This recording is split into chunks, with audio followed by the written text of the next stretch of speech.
Hello, good evening. Yeah, good evening, sir. One second, I'm not audible. One second. Hello, yeah.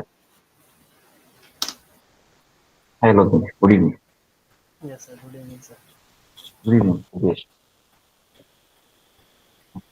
So, any questions? I can help you. No, sir. No questions. So, are you done with both weeks 11 and 12? Week 11, I did the lectures, and in 12, the first half regarding the loss functions. Yeah. So I left that. I started that uh, neural network. So I did one lecture of that. Okay. Okay. So, do you want me to give you a quick? So, you're done with this week 11 concepts, this soft margin SVM and the ensemble methods, Mm, backing. Half, yes. First half was on SVM soft, and the Yeah. second half was boosting and diving. So, this, So, yeah. yeah, like if Videsh have any doubt or queries or Uh, personally, if you ask me, I would like if you have prepared that 12 slides or 12 contents, so the 12 first half would be better for me, like the losses. Sure. Then let me look at that.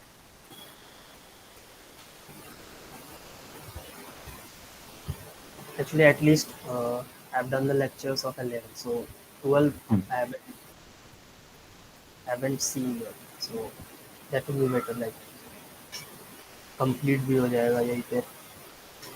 Okay.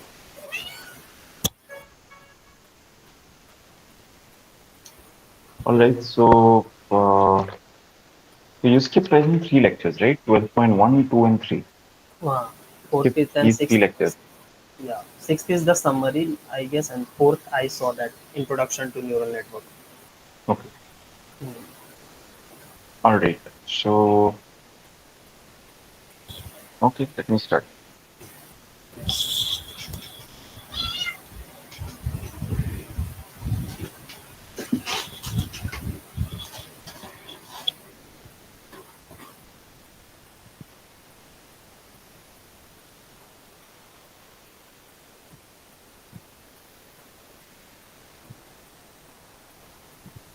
And one small thing on the Yeah. lighter note regarding 11, first half was what has been regarding boosting and bagging.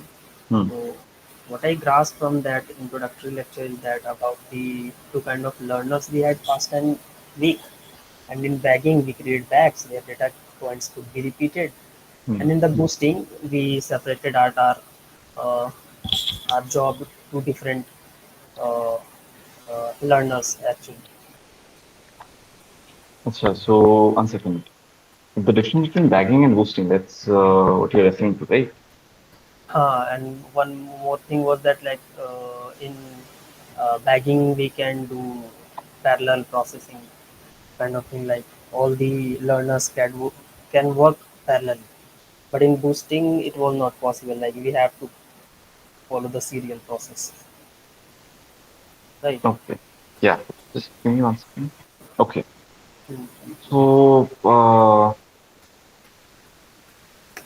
essentially, the difference is very much the first thing.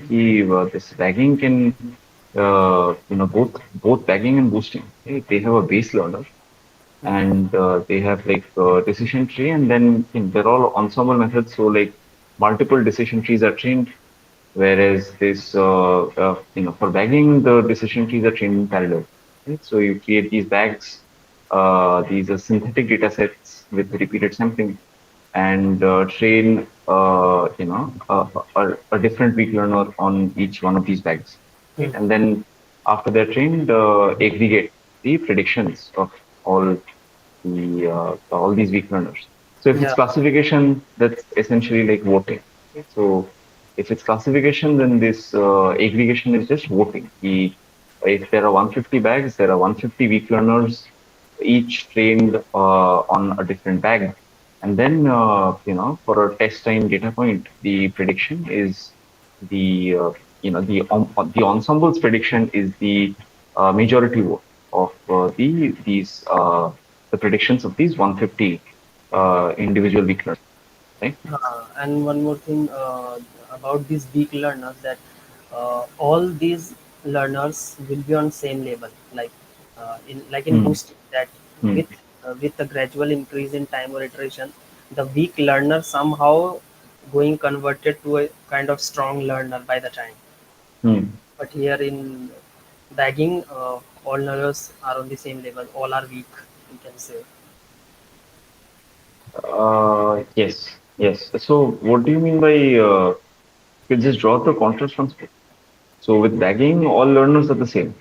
That's correct. Uh, But yeah, yeah. but in boosting, we can see that with each level, with each iteration, or in the Hmm. increase in the time, you will notice that you started with some kind of a weak learner that was very weak, but in stages it will start growing towards a strong learner.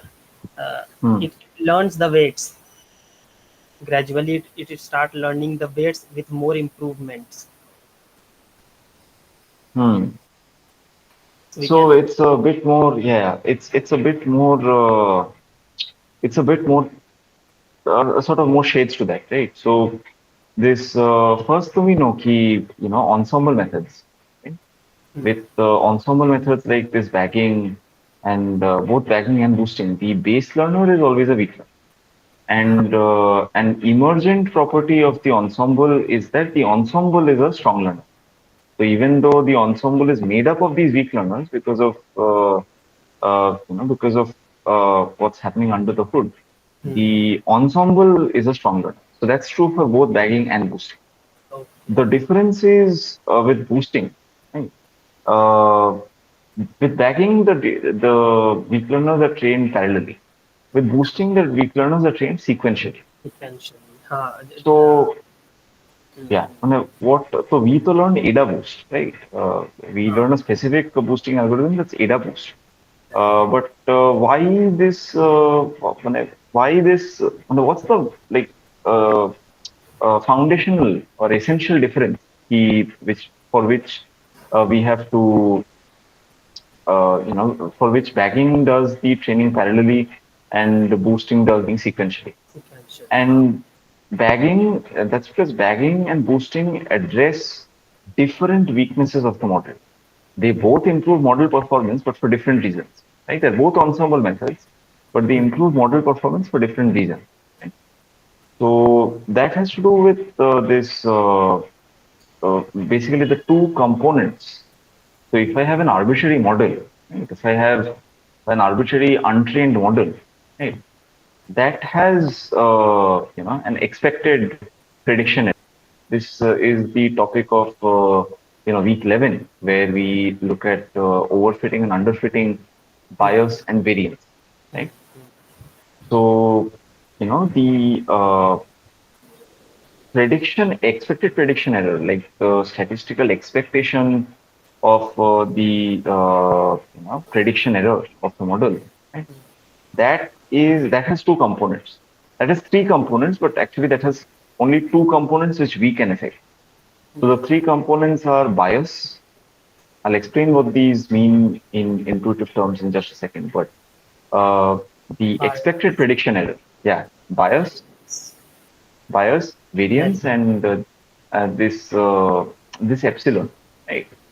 So which this noise, epsilon is irreducible noise, right? irreducible Noise. So we noise. learned when we were doing linear regression, in MLE, right? We do linear regression by sum of squared errors, but also learned that the sum of squared errors is equivalent to a certain formulation of linear regression as a maximum likelihood estimation problem. That noise, Gaussian zero sigma square.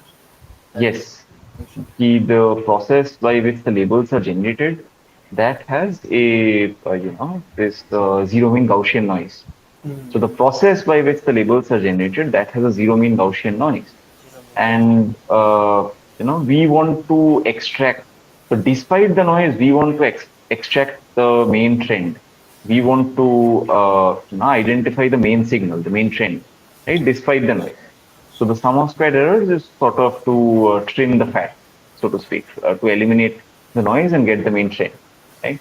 mm, But this zeroing Gaussian noise, right? So that is like noise intrinsic to the data set, right? So likewise, when we collect data from a real world situation, right, there will be some such noisy factors, right, mm, underlying the data which collect.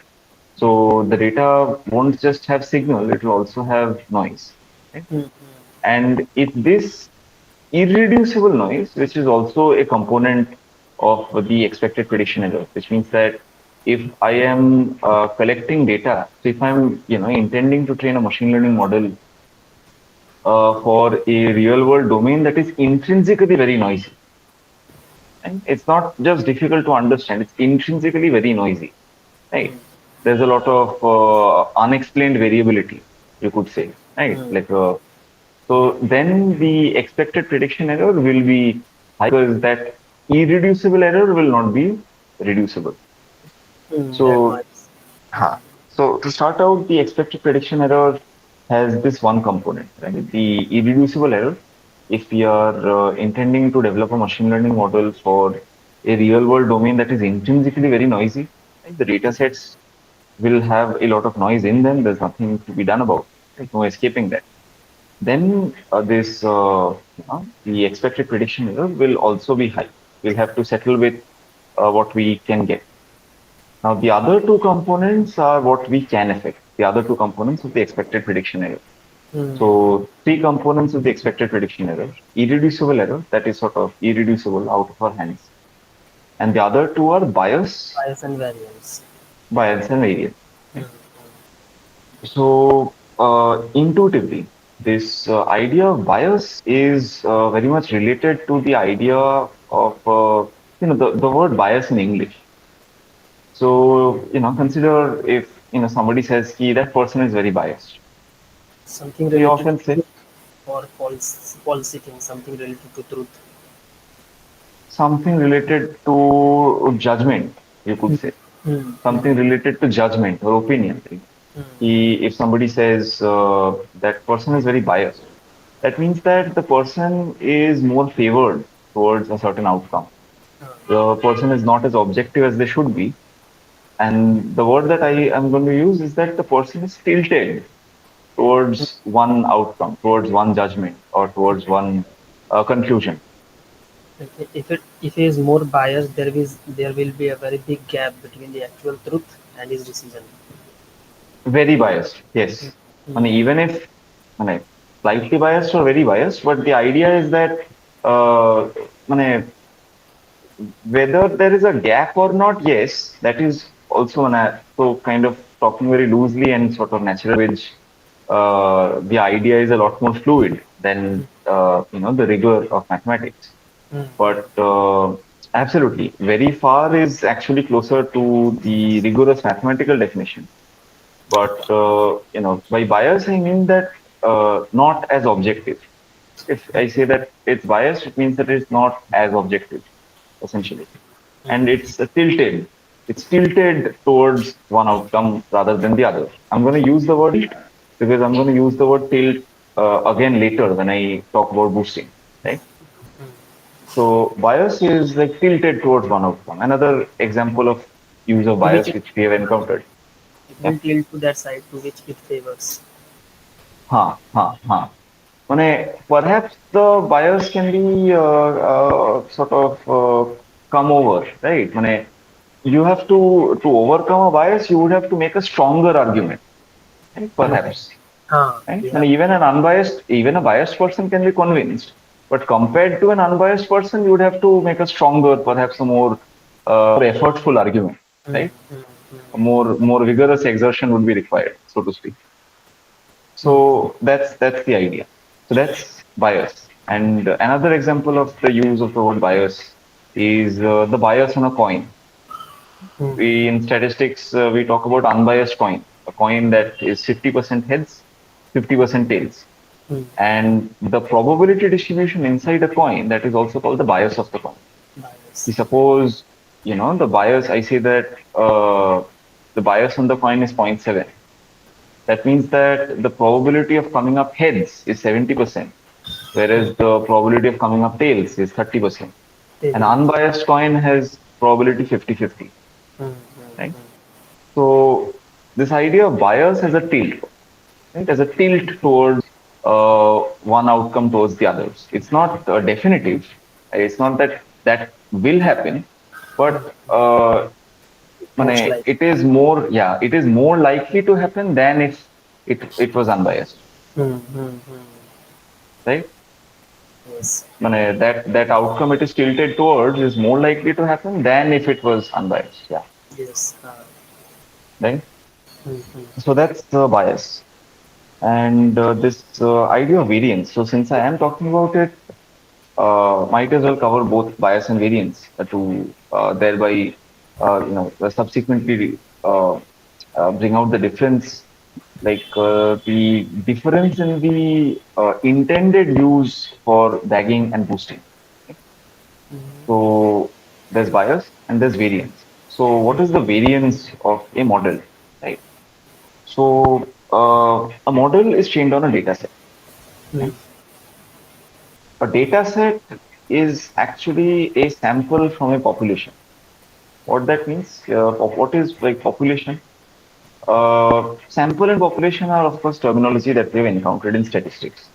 A simple example of this might be if I want to, let's say, do a population, I want to do some kind of a census. Hmm. Right? Hmm. Actually, no, not census, survey is the right Hmm. word.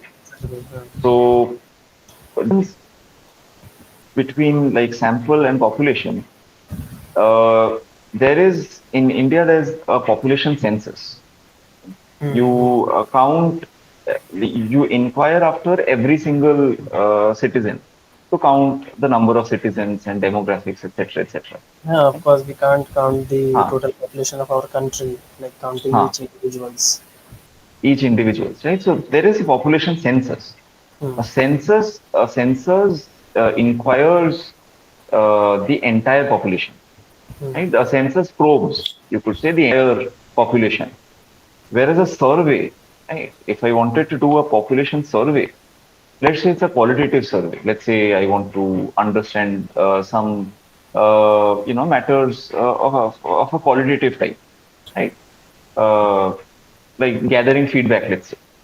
Hmm. Then, going door to door, gathering feedback from every single person might be intractable.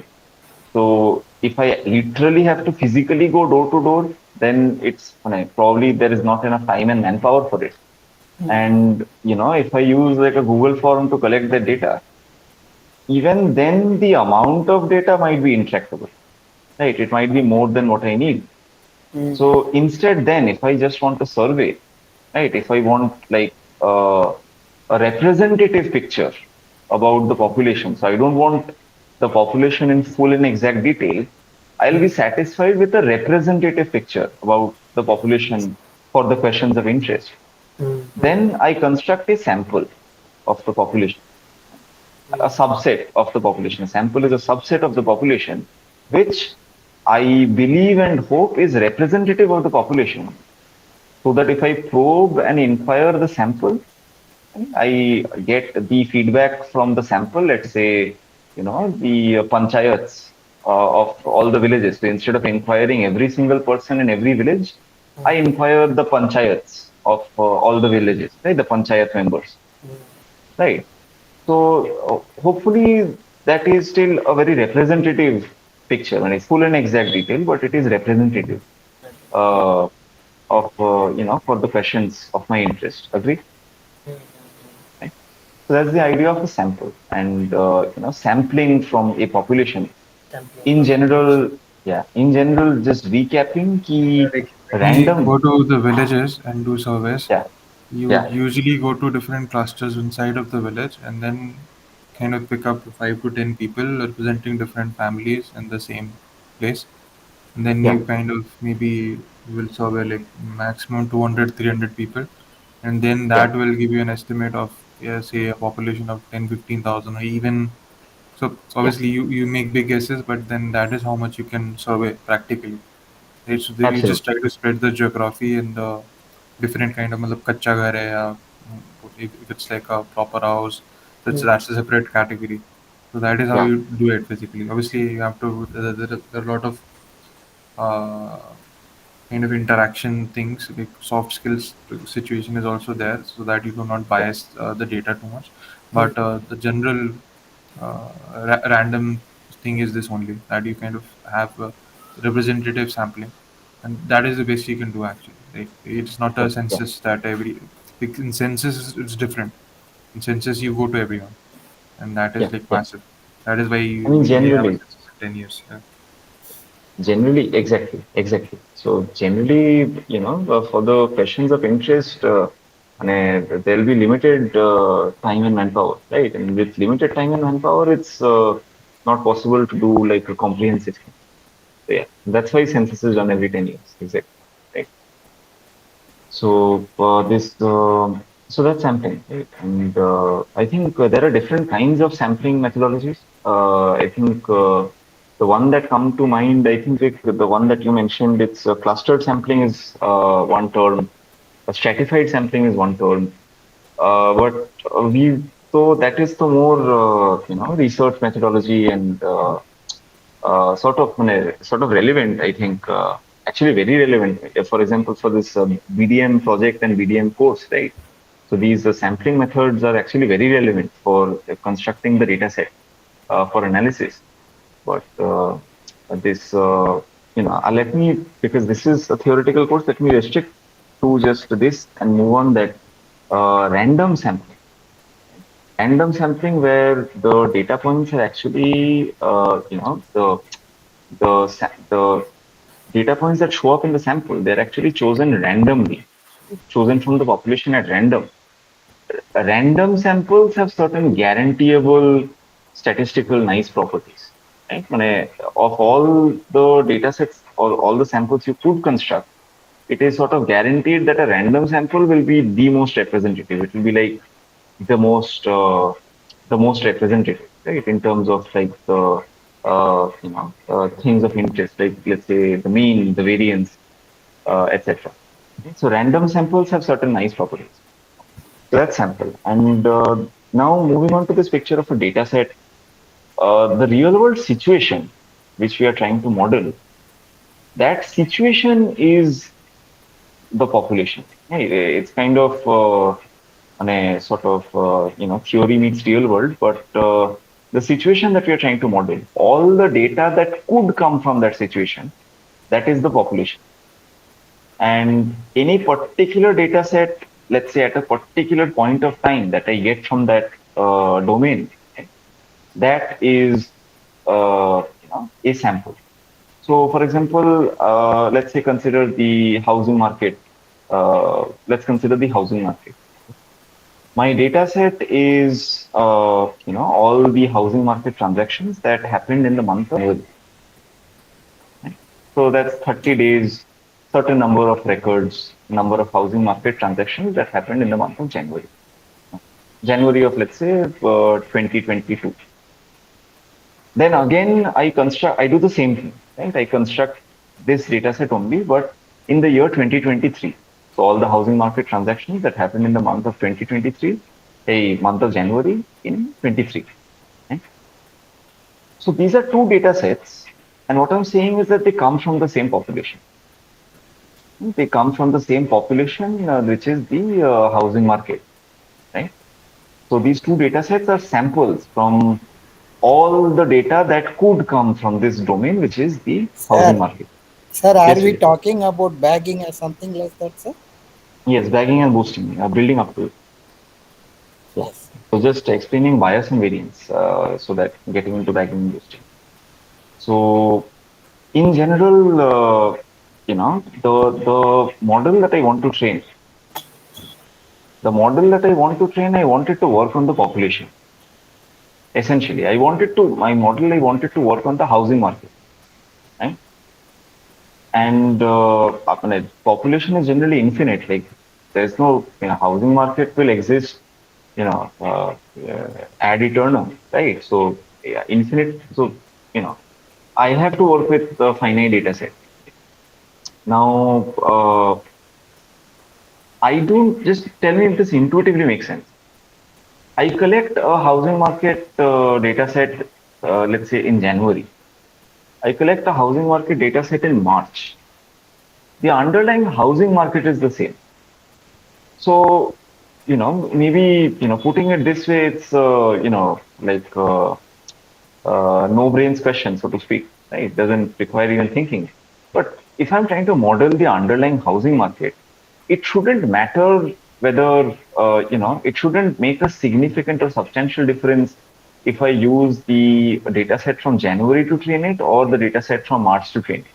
Better combine the data sets and use both, right? But if I had to use just one, it shouldn't make a substantial difference whether I use the data set from January or the data from March. Do you agree? Mm-hmm.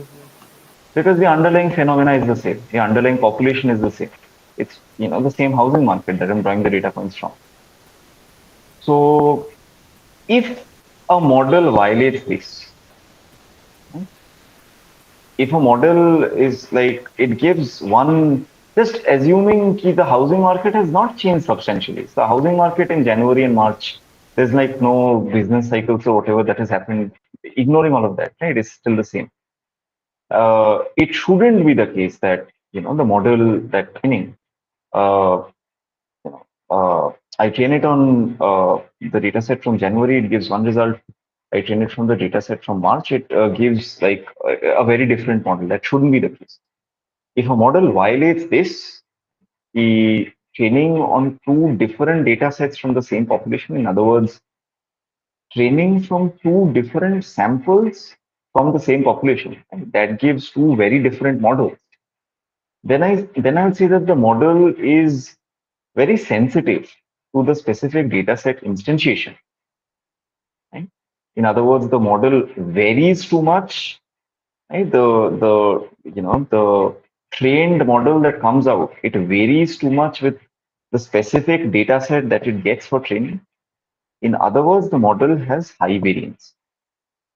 So the idea of variance is essentially of this varying undesirably. So the what the trained model that comes out, that varying too much or undesirably with the specific data set instantiation that is seen. So it's the same underlying population, different samples, like different case samples. Samples are the same size from that population, and if they're all random samples, then I would expect that the samples are kind of the signal part in the two samples, right? They should be the same. So the models that I would get if I train it on one sample versus if I train it on another sample, the two models should be the same. If this is not the case, if the trained models that come out are actually very different, then the model has high variance. So it varies too much with the specific data set that it sees. The specific, it varies too much with the data set instantiation.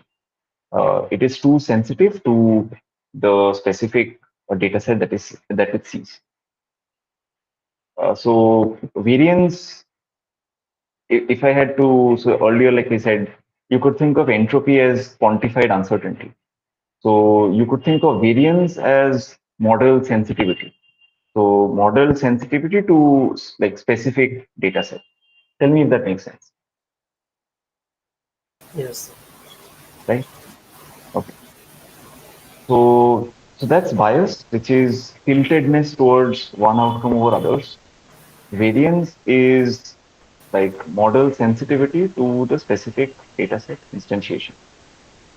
And yeah, essentially.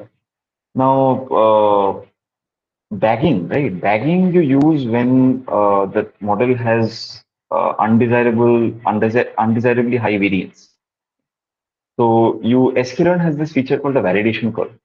So if you just search validation underscore curve for a given model and for a given data set, right?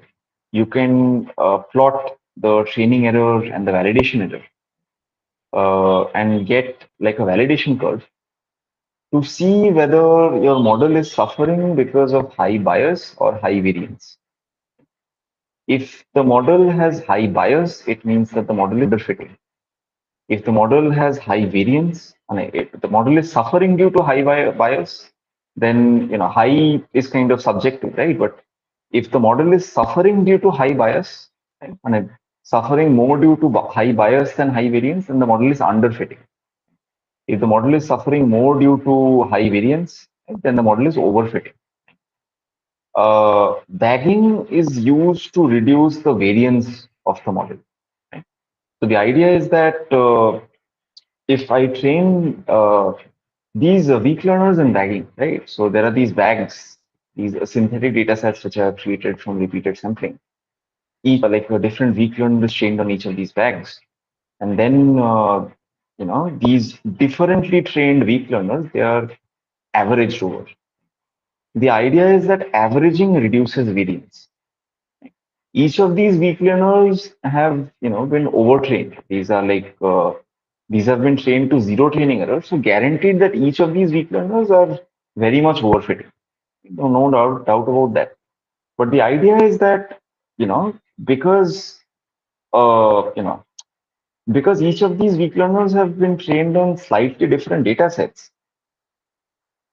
The idea is that the judgments of all of them taken together kind of has a more whole picture, has a more rounded picture, if you will. Right. So as I said, as I explained in an earlier session, let's say in bagging, if I have 150 learners, and if I have a prediction, test train data point, if let's say 10 or 20 or even 50 of those learners make an incorrect prediction on the data point, right, because they have been overfit, they're making some generalization error, expected that the other 100 will make a correct prediction on the data point, so that in a majoritarian voting, that will cancel out and the ensemble as a whole will make a correct prediction. And so because the because like the different weak learners have been trained on slightly different data sets, the idea is that the ensemble as a whole has more a more fuller and a more rounded, fuller because like there are more agents, and rounded because on a sort of slightly different data sets, right? So different angles to it, if you could, if you wanted to look at it that way. So it has a fuller and more rounded picture of the domain, so that you know uh, the model performance as a whole increases, and this works.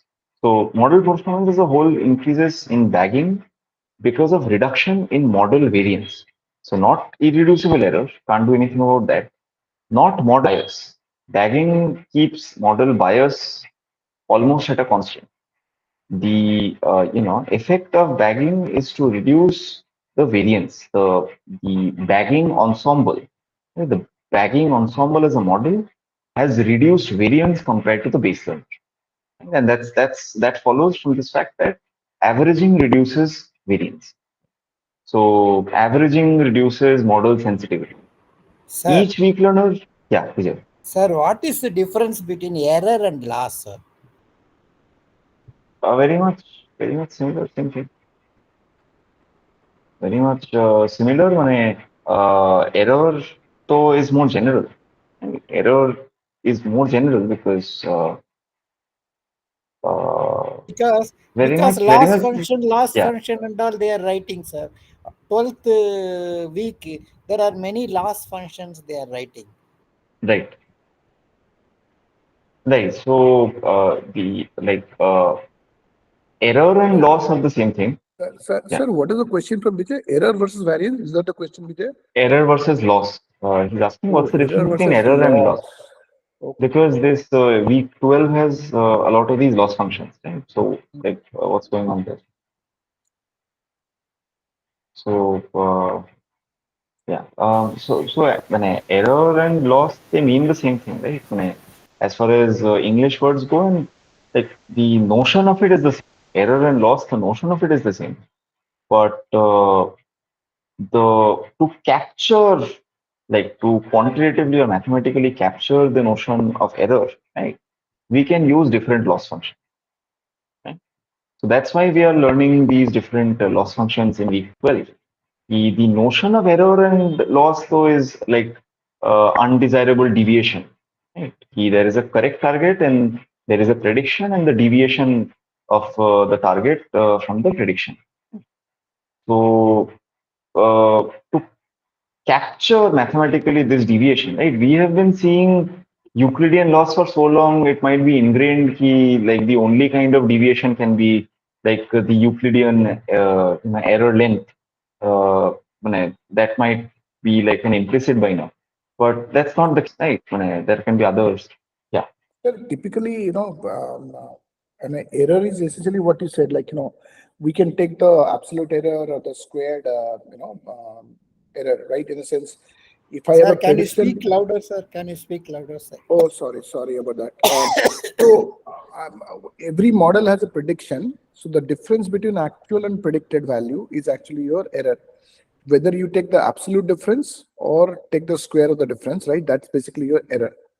Now Right. that is typically a very model centric metric in the sense actual versus predicted. Loss typically is a business metric, which is being what is the cost of making that error. So you have a Hmm. cost function, right? So for example, you're doing a demand forecasting of some food chain. You predicted 15 units. Actually, what sold was 10. Hmm. So the difference error is 5. But what is the loss? Let's say it cost you 100 rupees to manufacture one meal. Then it is 100 times that is essentially your loss. That has a business value.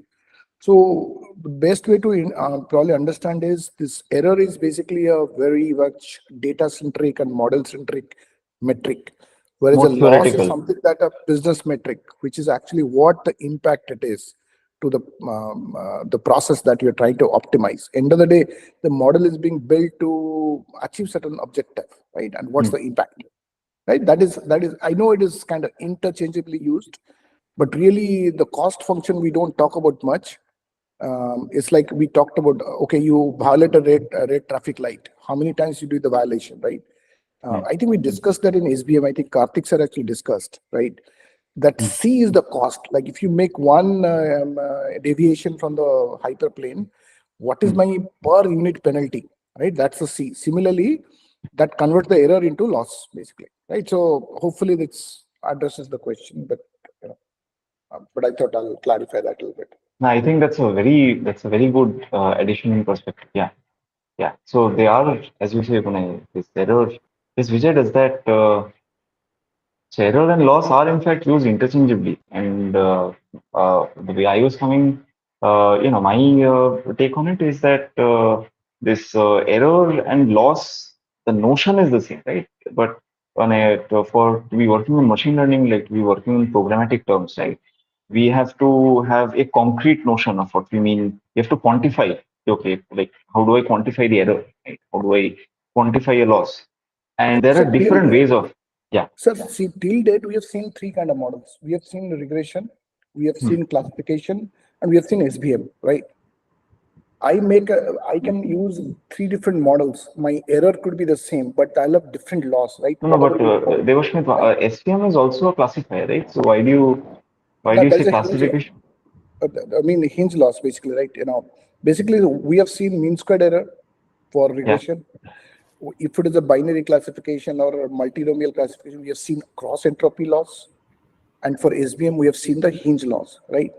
Even if my right, model Y versus Y hat, the difference is same, we still have different loss functions depending on the model we are using. Anyway, right, yeah. absolutely. Yeah, yeah. So all these loss functions, absolutely. These loss functions in week 12 because you know, so different loss functions to differently as desired quantify the notion of an error or loss, right? And we are seeing all these loss functions, these one is a theoretical thing, we can quantify it this way, and it's kind of an interesting exercise in imagination.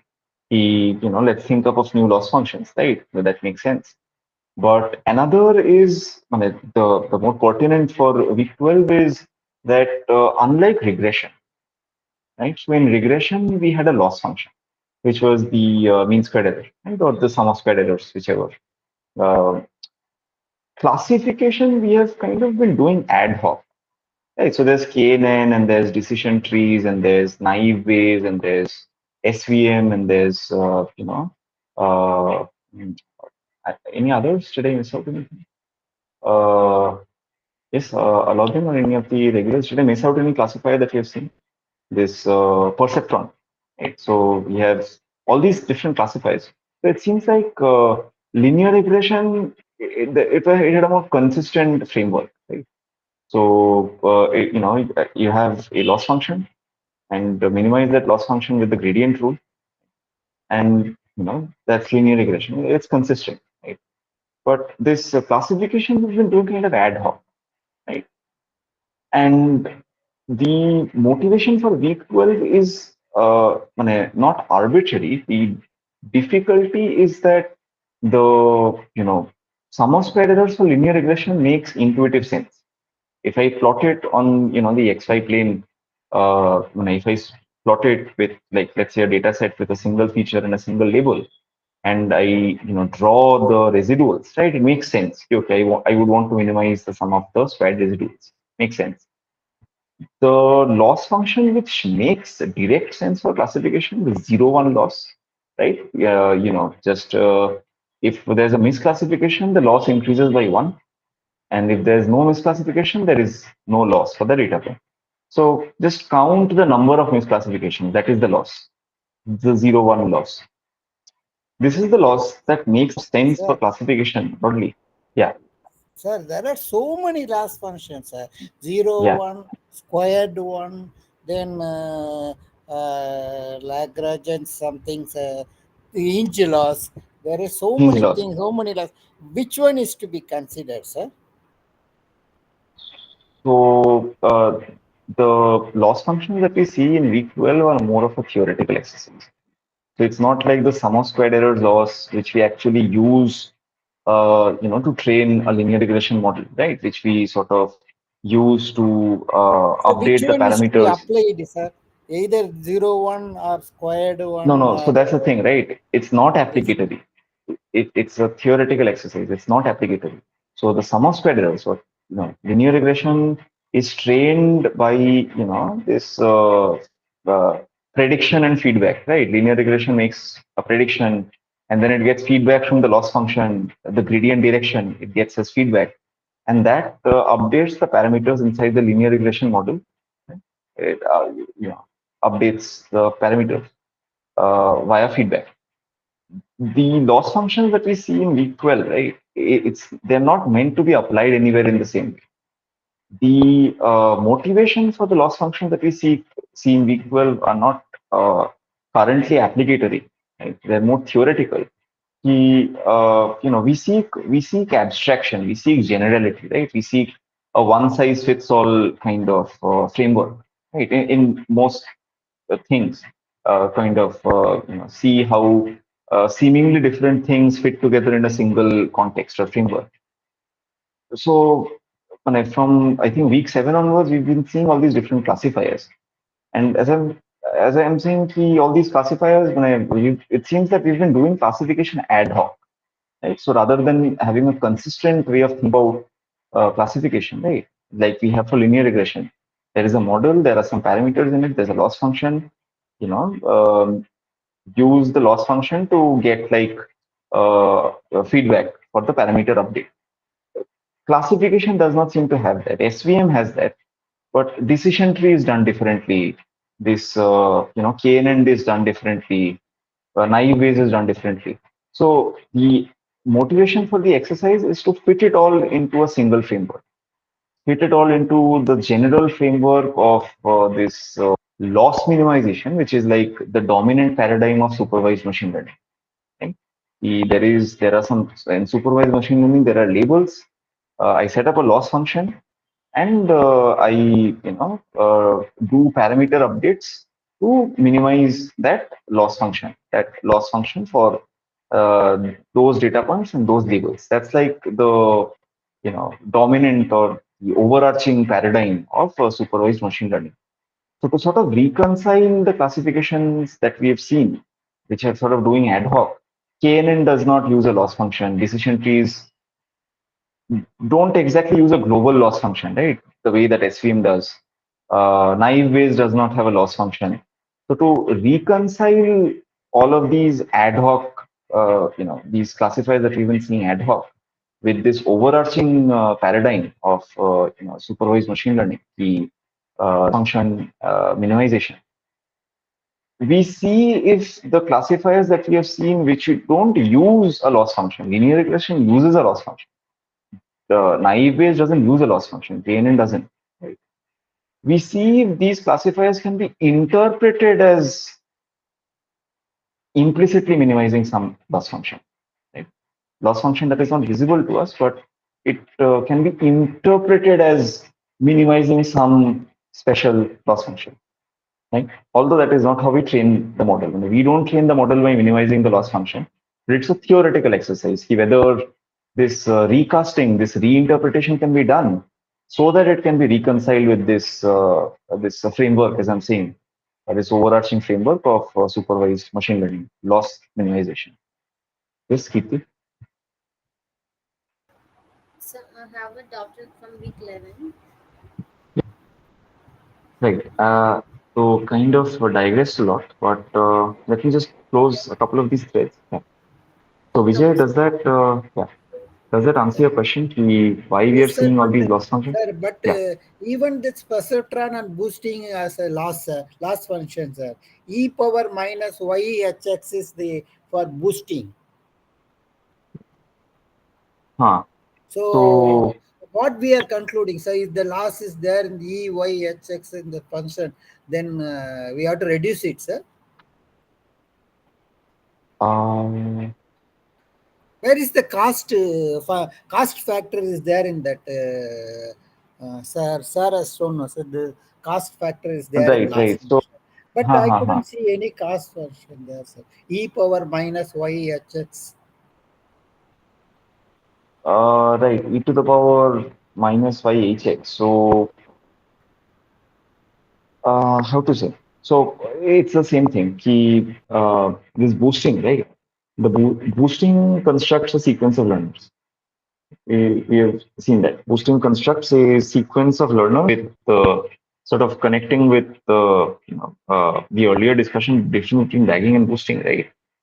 Uh, Boosting is used when the model is suffering due to high bias. In other words, boosting is used when the model is tilted.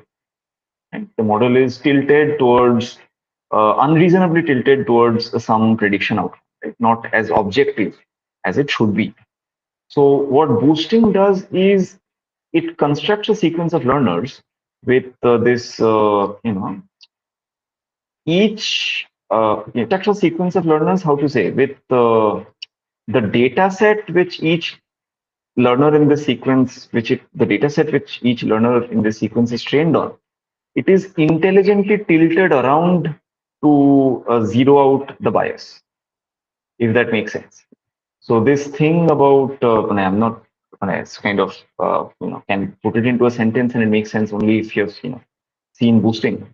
But that's what boosting does, right? It constructs. Boosting is used when the model is suffering due to high bias, and that when the model is like tilted so towards one prediction outcome, and boosting constructs a sequence of learners where each learner in this sequence is trained on a slightly altered data set. Altered how? The data set is intelligently tilted around. The distribution of the data set is tilted around so that by the end of the sequence with this tilting and retilting, the bias in the learner has been cancelled out, right? So that's what essentially when I sort of original model had a tilt, and I sort of trained it again and again with some retilted data sets to cancel out, and so that it's like more objective, less bias. So that's boosting. But how boosting works, right? The boosting algorithm that you've seen ADA boost. ADA boost does not use a loss function, right? Now, ADA boost does not use a global loss function the way that linear regression does, essentially. So linear regression is like a global loss function, right? When let's say neural networks also, they have a global loss function, and there's like a lot of layers. It's a fat architecture, but there is a global loss function, and sort of the feedback from the loss function back propagates through these layers, right? Sort of flows backwards through these layers. So it's not that case with boosting though. So boosting constructs a sequence of learners, but it is not like there is a loss function at the end and sort of feedback from the loss function is flowing backwards to the earlier learners, and that's how it's working. That's not how it's working, right? So it's more like a decision tree, right? Where like it's always like a decision, like a Yes, loss or sir. error calculation happens at every Yes. time step, right? At every Okay, sir. step So, of the sequence. Yeah. okay, sir. Now, what is ADA boost, sir? Data boost is just what I described. So, In what? words. Data boost is just what I described, right? In words. ADABOOST, ADA boost. Huh. Data boost is like one instance of a boosting algorithm. There's others. There's one called, I think, LGBM boost, which is more lightweight, faster. But ADA boost is the boosting algorithm that we learned, and in words, this is it. Boosting is used when the model is suffering due to high bias. Model is tilted towards one prediction outcome. Right? Like, there's the tilt. And what AWS does is it constructs a sequence of learners. Constructs, let's say, it takes a weak learner,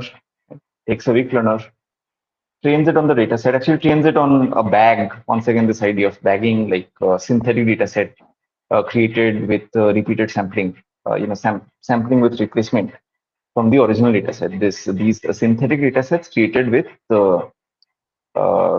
by sampling with replacement. So it takes the first weak learner, right? That's the first, let's say it's in the first time step, the first step in the sequence, the first weak learner. It's trained on a synthetic bag. It makes some predictions, right? Then according to the strengths and weaknesses of its predictions. So let's say, it's predicting well on some data points, not predicting so well on other data points. The synthetic data point that is created for the weak learner, the second weak learner, the second learner in the sequence, the synthetic data set that will be created from that the probability distribution with which that synthetic data set is created, right? I created synthetic data set by sampling from the original data set, the true data set. That's how I created these synthetic data sets, right? The probability distribution that is used to create the synthetic data set for the second learner, that is influenced, or that follows from the strengths and weaknesses of the first learner as a predictor. So if, let's say, the first learner is tilted, towards class one, right? Let's say, it's tilted towards class one. Then what it will do is, for the synthetic data set for the second learner, the probability distribution will be tilted towards class zero, so that more class zero data points show up in the data set for the second learner. So that now the second learner has more opportunity to learn and understand for class zero, right? And I would expect then that the second learner will be better than the first learner for predicting when it's class zero, right? And let's say this created some other issues. Let's say maybe performance on class one went down. So once again, retail. And this tilting, so this tilting the composition of the synthetic data set in the next step, right? according to the strengths and weaknesses of prediction in the previous step. That is in essence data boost, right? And at the end of it, if it's like a sequence of some number of learners, it's again aggregation. Aggregate all the learners in this sequence, right? So some learners will be stronger on class 1, some learner will be stronger on class 0. Aggregate all of them and get like a if it's classification, then it's like a majority voting, and that's essentially that's this ADA boost Sir, involved. 11.6, 4 and 5 questions answers, sir. Yeah. 11.6, sir. It talks about this ADA boost is will give you a zero training error. Is it possible? Yes. If it is possible, how we can do that? Number of rounds. How is the number of rounds? So theoretically, it's possible because in conclusion, by the way, I hope why this boosting loss, as it's called, this e to the power minus yhx, right? That is like a reinterpretation of what happens in boosting. Right? ADA boost, as we have learned, does not use a loss function in the same a global loss function, right? It makes like an error, like a prediction error calculation time step to time step. It's like decision tree, which calculates like information gain in every time step, right? It's like these are local decisions, right? Not a global decision, like a global loss function. These are local decisions, right? So boosting does local decision making at the juncture between two learners, juncture in the sequence between two learners. It does a local decision to decide the data set for the next one. But that's it. It does not have a global loss function. So reinterpreting, so to reconcile boosting with this paradigm of supervised machine learning of loss minimization, right?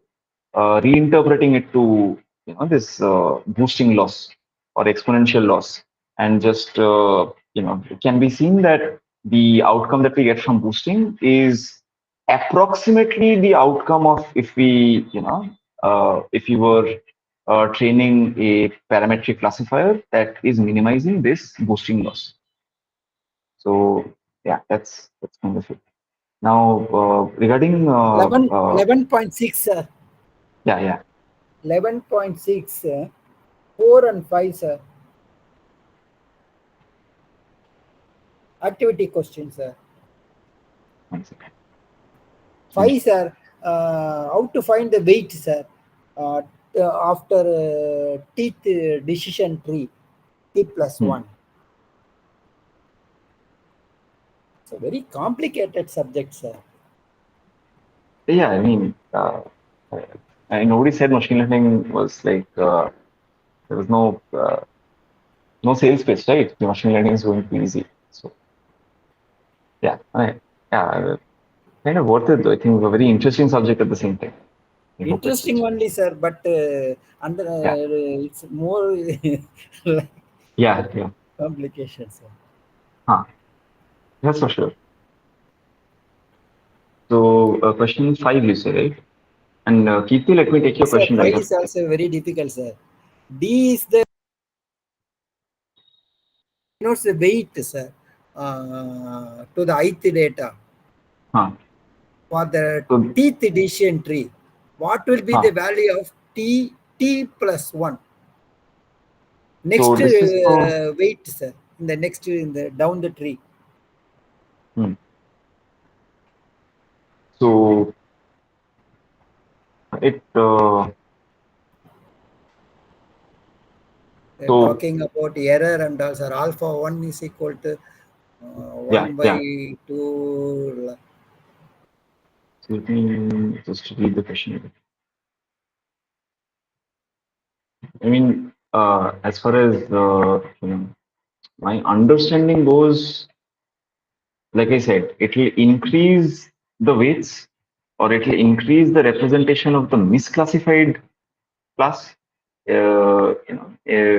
will increase the representation of the class which has misclassified data points in the previous round, right? For the previous runner, and it will decrease the weight. if the class has a lot of data points which were correctly classified. So the answer should be, because all of them are of the same form roughly. So the data set in the next round. Each one is different, sir. One is having power multiplying e power a alpha t. One is multiplied by e minus alpha t. So all are different, sir.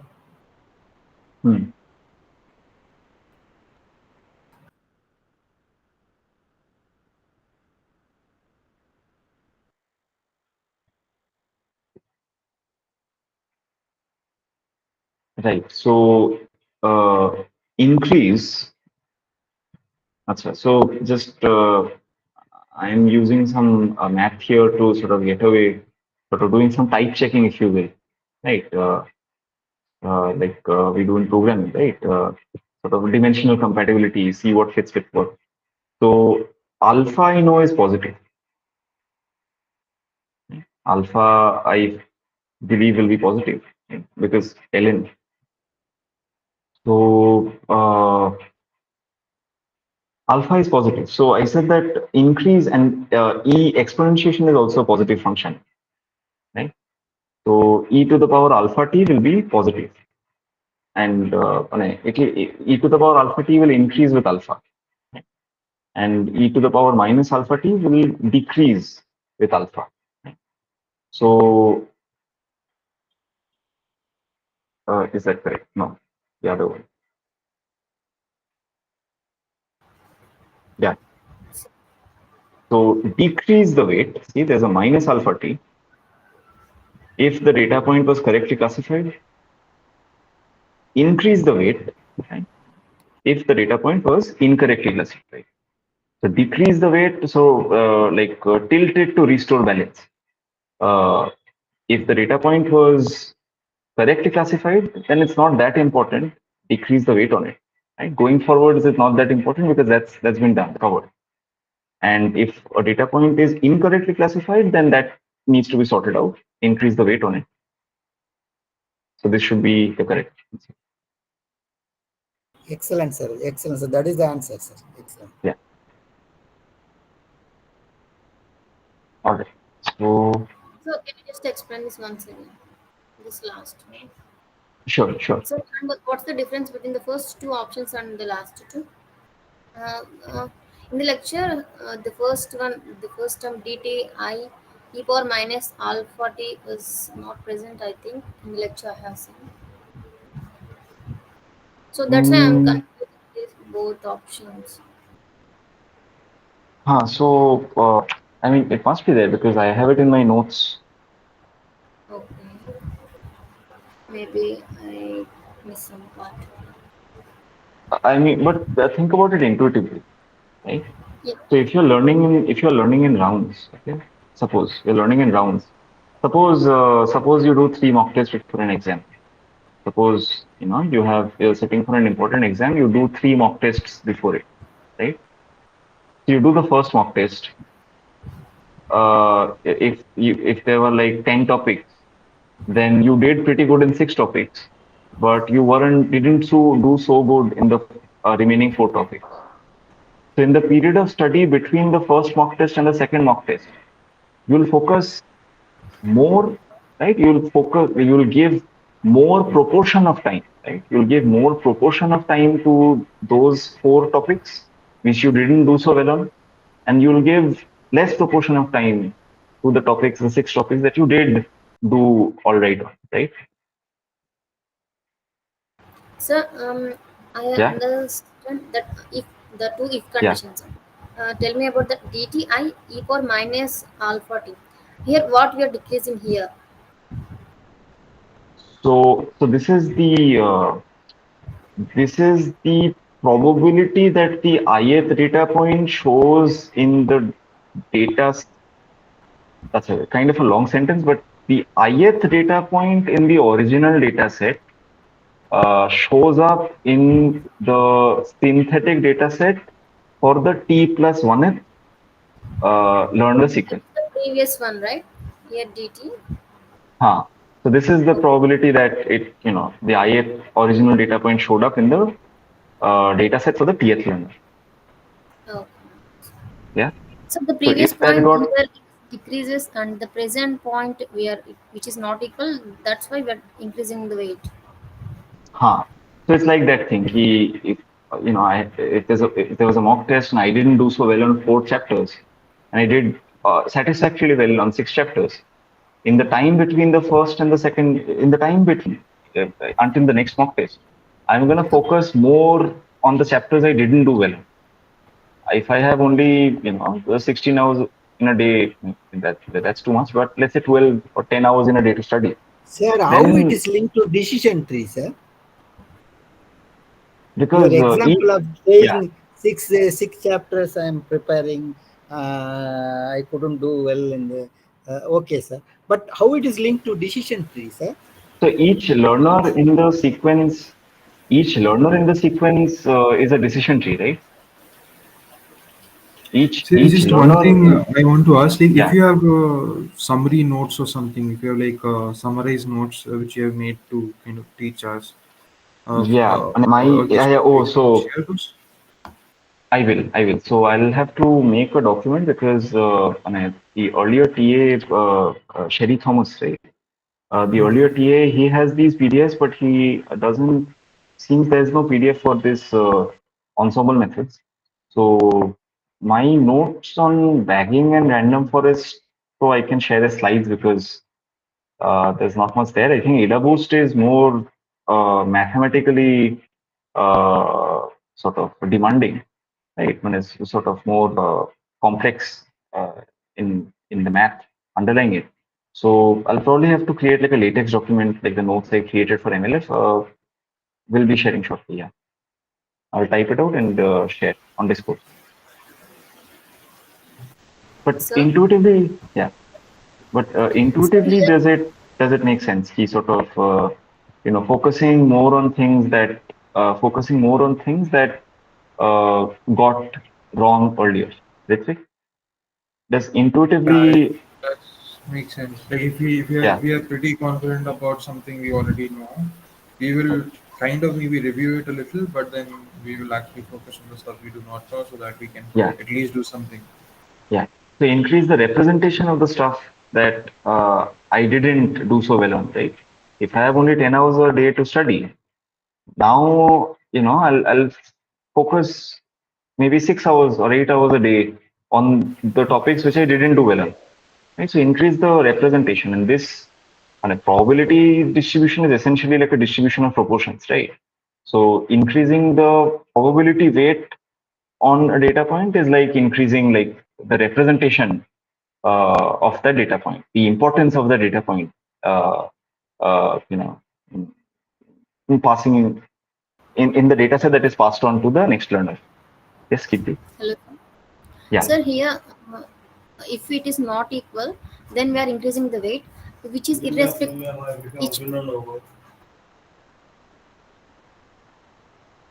Kirti. Sorry, which is Yeah. irrespective of the previous one, which it is a negative or positive. What's that? Can you repeat the question? So here the third option, Yeah.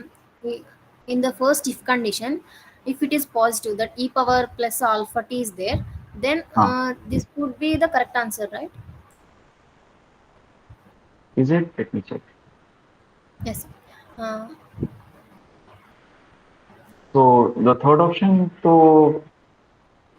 is not correct because this is saying like increase when I did this is saying increase the weight or the representation or importance in the next round if so that it is the previous classified one, right? correctly.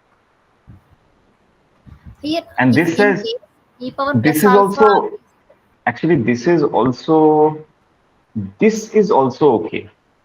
This is okay, also kind of okay, but I think this says keep the representation the same, like keep the importance or weight the same if it got correctly classified, and increase the importance if it was incorrectly classified.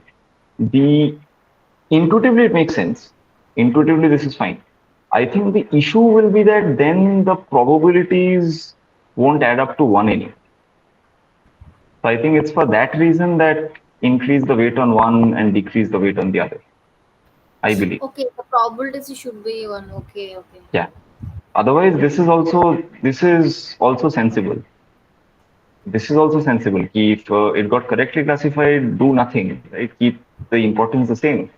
And if it got incorrectly classified, then increase the weight or the importance on it, and the representation of it in the next, in the set for the next round, the next learner. Okay, sir. But yeah, yeah. But if you're keeping, Sir. there is this thing. Yeah, Vijay. Carry on, sir. Carry on, sir. Sorry for disturbing. No, it's fine. In Sir. a very trivial thing, if keeping importance of this fixed, importance is a relative idea anyway, right? So if you're increasing the importance of this and keeping this fixed, then so sort of in relative importance, this has gone down. Anyway, that's kind of meta and not that important. Yes, Vijay. Sir, you are touching the word random forest. Random forest, yeah. Yes, sir. That is there in the practice assignment number 1, sir. First question, whether we should increase the number of randomly selected features or not to increase, sir. That question, please, sir. Increasing the P. That is a practice assignment, sir. 11. Oh, practicing. Yeah. One second. Second one also, sir. Overfit, underfit. In a random forest model, let's see with the number of randomly selected features that are used to identify the best fit at any node of a tree. So the following is true. So it's a bagging model, sir. Random forest is a bagging one, sir. What is it, sir?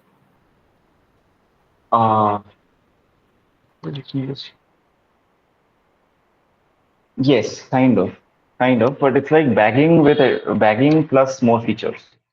Bagging, not features in this sense, but bagging plus more bells and whistles, you could say. So, bagging. So there are like just as bagging, there are bootstrapped or synthetic data sets created with replacement. Okay? So there is that. But in bagging, the weak learners which are trained, uh, the weak learners which are trained right on each of the bags, they're identical. They're identical. There's no difference between the weak learners. In random forest, it takes bagging forwards. It takes bagging forwards, you could say. There are same as bagging, and there's a weak learner trained on, one weak learner trained on each of these bags, like different weak learners trained on different bags. So then that means it's Yeah. a strong learner, sir. The ensemble does become a strong learner. Yes. Yeah, that's an emergent property of the ensemble, that even though it is constituted of small weak learners, the ensemble is a strong learner. Due to, if I had to go into a more qualitative, explanatory kind of, you could say, a division of labor, you could some how to say some of the base learners are specialized to almost always be correct on some kinds of data points. So there's like a division of labor thing going on, so that a single base learner cannot cover all the possible types of data points. It does not perform well on all the kinds of data points coming, right? But because these weak learners have been trained on slightly different data sets, right? And they are trained, right? The trees also themselves are slightly different. That's what separates random forest from bagging, right? Vanilla bagging, uh, you know, you could say the ensemble has, the ensemble as a whole has a more holistic perspective. So So we have to increase the P, sir, to reduce correlation. Features Yes, has been increasing. increased or Yeah, decreased, yeah, sir, to yeah. reduce the So correlation. if features, a feature is what the model looks at, right? So to harness this division of labor, right, it is better if sort of correlation means what? The opposite of echoing, right? The opposite of mimicking. So we want two trees to be sort of more individual, right? To be more unique, kind of. So for that, should reduce P, right? Should reduce P, because if you increase P, then there's a chance that two or more trees, they're looking at more number of the same features. They're looking at the same things, which we don't want. So if you think of the features as faces of a die, right? You have a die, even a dice, right? If you think of features as faces of a die, right? We want one tree to look at one side of it, another tree to sort of look at another side of it, and we want different trees to be looking at it with different angles, looking at the thing with different angles, right? And then division of labor, the power of it realized, and the ensemble becomes a strong learner.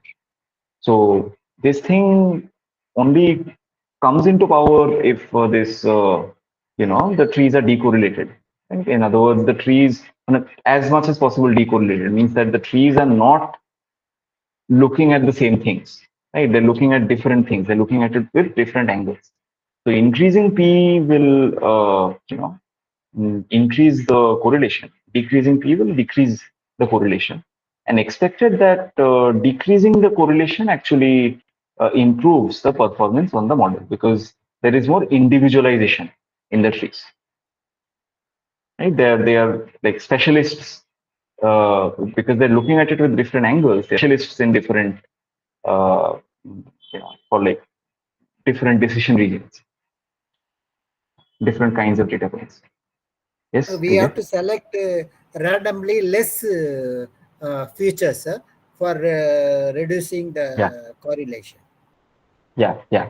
So it might be the, so if let's say P is equal to 5, let's say there are 8 features and P is equal to 5, that means that each weak learner uses only like a random sample, yeah, like randomly selected 5 of those 8 features for its for its rules and splits. So decision tree is like a branched sequence of if then else rules, right? So if in random forest P is set to 5, let's say there are 8 features and I set P to 5, then that means that the each weak learner, right? So forest is a collection of trees. Right? That's where the name comes from. Random forest. Forest is a collection of trees. Uh, not losing the forest for the trees though. The each tree in a random forest, if I set P is equal to 5, only asks questions about some randomly chosen 5 of those features. It only concerns itself with some randomly chosen subset of those features. So all of them only ask about 5 features, but which 5 features each tree asks on, that will be different. So it's like that dice, that die faces of a die example, or faces of a what's it called, octoball or something. This basically three-dimensional equivalent of a hexagon, right? Kind of like a uh, oh, anyway, there's some word for it, but it's not coming to me right now. But that kind of a thing, many faces, and sort of each So tree is answer looking is, at, sir, yeah. answer is decreasing P reduces the correlation, sir. Uh, so decreasing P reduces correlation. I was Yeah. And oh no, And no, sorry. another answer is Increasing, increasing P, sir.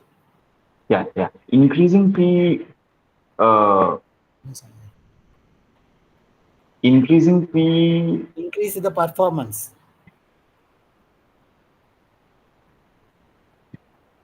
Oh, 1 second. Right. Anyway, so wrapping up that preceding more sort of stream of thought kind of thing. So if I increase P, right? So if I increase P, then there's a chance that two trees will be looking at more of the same features. So increasing P increases the correlation, therefore decreases the performance.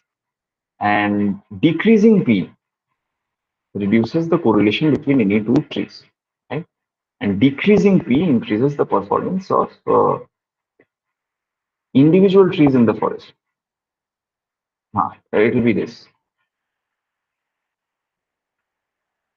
kind of very tricky question, but so this is asking the correlation between any two trees in a forest. If they're looking at different things, then the correlation will be less, right? At least if they're looking at like মানে, looking at Second less one of is the same between things. two Yeah, trees.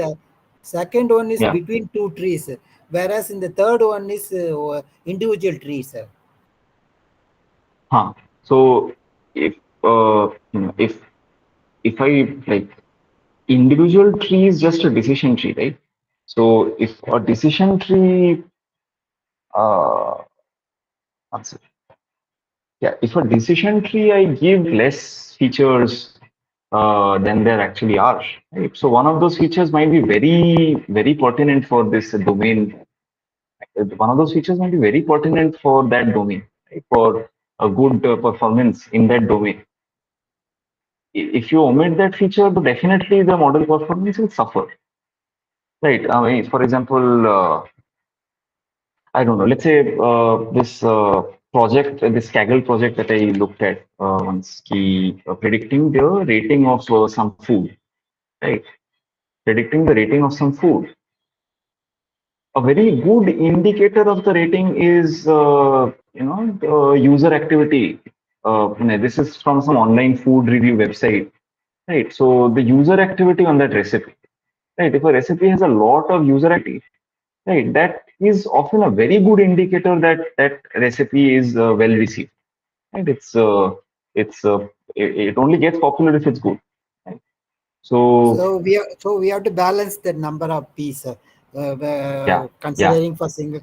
Sir, Kirti has asked one question. You Hmm. can clarify it to her, sir. After that, Yes, next question, sir. Next second question, sir. sure, sure. Kirti has asked some 11.3 some questions, sir. Activity 11, questions. KP, 11.3, you sir. had an earlier question also, right? So let me take them in order. Yes, Week sir. 10 activity.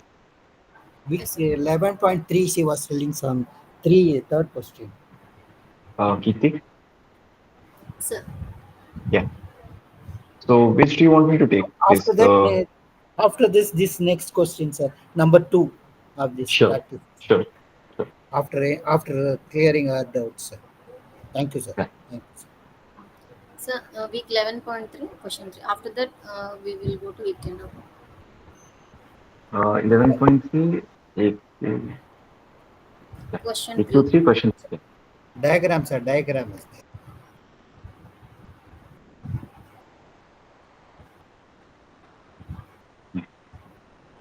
Just give me 1 second. There's a knock at the door. Just give me 1 second. Okay.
Sir? Sir?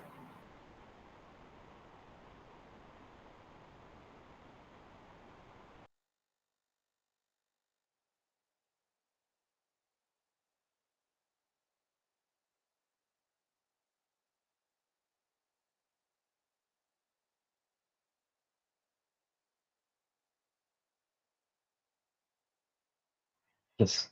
Kriti, question 3, right? Yes, sir. Okay. That So assume that soft margin string was trained on the dataset as shown in the figure using some fixed value of C.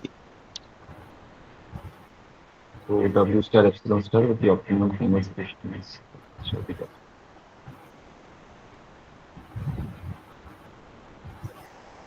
Okay. Uh,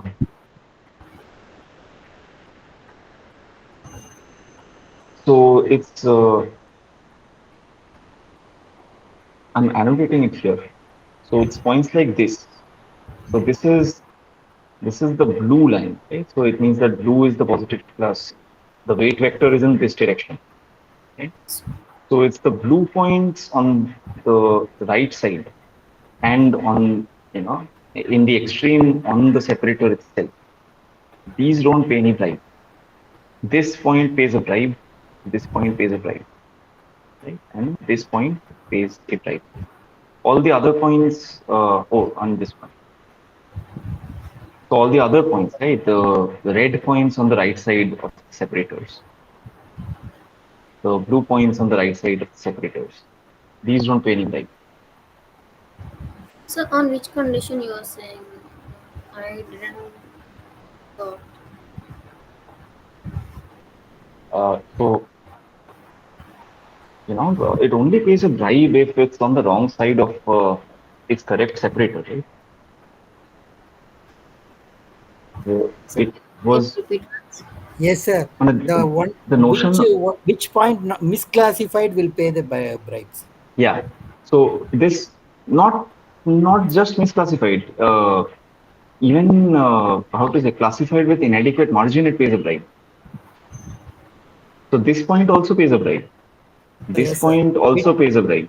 Yes, sir. Within that planes also will pay the bribes. Within classified with inadequate margin, they also pay a bribe. This point, I mean, extreme is this point pays a whole lot of bribe, and this point pays a whole lot of bribe. But this bribe is smaller, but it still pays bribe. Right? So all the points like this, like the blue points on the right side of the separator or on the separator, they don't pay bribe. The red points on the separator or on the right side of the separator. And right as in not left, right as in correct, on the correct side of the separator. They don't pay bribe. Yes. Okay, here the red points are also pay not bribe. The red points, yeah, this red point, this one, these points, and these points, they don't pay bribe. Okay, sir. Right? Okay. So which points misclassify? They can be they can pay bribe. Any point either misclassified or, let's just say if it's not classified with adequate margin, then it's misclassified. That's not really correct. So any point that is either misclassified, then definitely pays bribe. Or if it is classified with inadequate margin, then also it pays bribe. Okay, inadequate margin. Inadequate margin. So this is classified correctly. This is the main, like, how to say, Main this is the, yeah, not main classifier. This is like the last line. Right? This is like penultimate, and this is like the ultimate, right? It crosses this, and immediately the classification changes sign, right? If it crosses this, then it sort of crossed like an early thing, but it's still classified correctly, but it's classified with inadequate margin. So points like this, it pays Yes. right. Sir, and Sir, question Sir, 4 sir, also. next question also, sir. But yeah, next question also, there in that. yeah, So for yeah. next one, sir. No, sir, below, sir. Uh, find the This one, right? maximum number of Huh. points for which alpha is greater than 0. Very simple, right? He So has soft pointed margin very good. SVM, yeah, SVM says that it is only points on the separator which have any chance of getting non-zero weight. We know that in SVM, right, the weight vector can be written as a linear combination of the data points. Right? We know that, and we know that in SVM it is sort of like you could mentally think of SVM like this, and then this will make sense. You could think of SVM, so you have this separator also. You could hypothetically have a separator like this. You could have a separator like this, right? So mentally think of SVM as orienting these pair of separators, right? Orienting these pair of separators and then adjusting the width between them, right? Mentally think of SVM as you're doing both. Separators come from the weight vector. A vector has a magnitude and a direction. So therefore, the separators have a width and an orientation. So you could think of SVM as essentially trying out different pair of separators, like separators with different orientations and different widths, right? So that it accommodates the maximum number of data points possible. Right? It classifies the maximum number of data points correctly. Right? In soft margin, it's like maximum number of data points with the least amount of drive. Right? But orienting and sort of squeezing together and expanding the separators, figuring out the best separator this way, sort of rotating the separators and sort of squeezing together the separators and growing them apart and seeing which one is the best that way. So yeah. So but Sir, whether how that do you be find yeah. sir? How do you find alpha greater than 0 in this Ha. diagram, sir? I'm coming to that. So that's the geometric picture, right? The SVM is rotating around and sort of mainly rotating around. Let me just say rotating around the separators, also adjusting the width between the separators. The width is inversely related to the length of the weight vector, right? So modifying the length of the weight vector means that you're adjusting the width between the separators. So it's essentially rotating around. Let me just say rotating around because it makes the point that I'm trying to make more, I think, more convincingly. That SVM is rotating around the separators so that accommodates. I would know that this is a very bad separator, right? This is also like a pair of separators, but this is a very bad separator. This is also a pair of separators, but this is also not a good separator. So SVM is rotating around the separators to get the best. So that's the geometric picture. And the algebraic picture is that we know that the weight vector, the W, which gives, with the W which gives the separators, the W which yields the separators, right? That W star can be expressed as a linear combination of the data points, right? As a weighted combination of the data points, right? The geometric picture brings out this essential thing. What the best orientation for the separators will be are determined less by points here, doesn't matter that much. The best orientation for the separators, just keep the Sir, here yeah. W star and alpha star are the same because W star is the optimal primal solution and the alpha star is solution in dual one. No. So W star and alpha star don't have the same meaning, right? We can solve one instead of solving the other. That's it. But W star and alpha star have different meanings, right? Okay. They have different semantics. I know that I can solve I know that in SVM, soft margin SVM, right? In soft margin SVM, I can just solve for alpha star because alpha star gives beta star as C minus alpha star. I know that, like I've shared it in the PDF in our mentorship session. Just go to that PDF where there's this, where I've shared this notes on right? But in soft margin SVM, the optimality condition, the gradient equal to 0, that optimality condition with respect to the bribe vector, with respect to this epsilon. So partial of the loss function with respect to epsilon is equal to 0. The gradient condition for optimization with respect to this bribe, that gives that alpha plus beta is equal to C. So the alpha star vector plus b star vector will be the C vector. It will be like a vector with C in all its entries. So I know if I solve alpha star, I automatically get beta star because beta star will just be C minus alpha star, right? And accordingly, I know that if I solve alpha star, I immediately get W star because W star can be derived, algebraically derived and shown to be W star is equal to X times Y times alpha star. In other words, the W star is a weighted combination of the data points with the weights, or another notation for it is W star is equal to summation alpha I xi yi.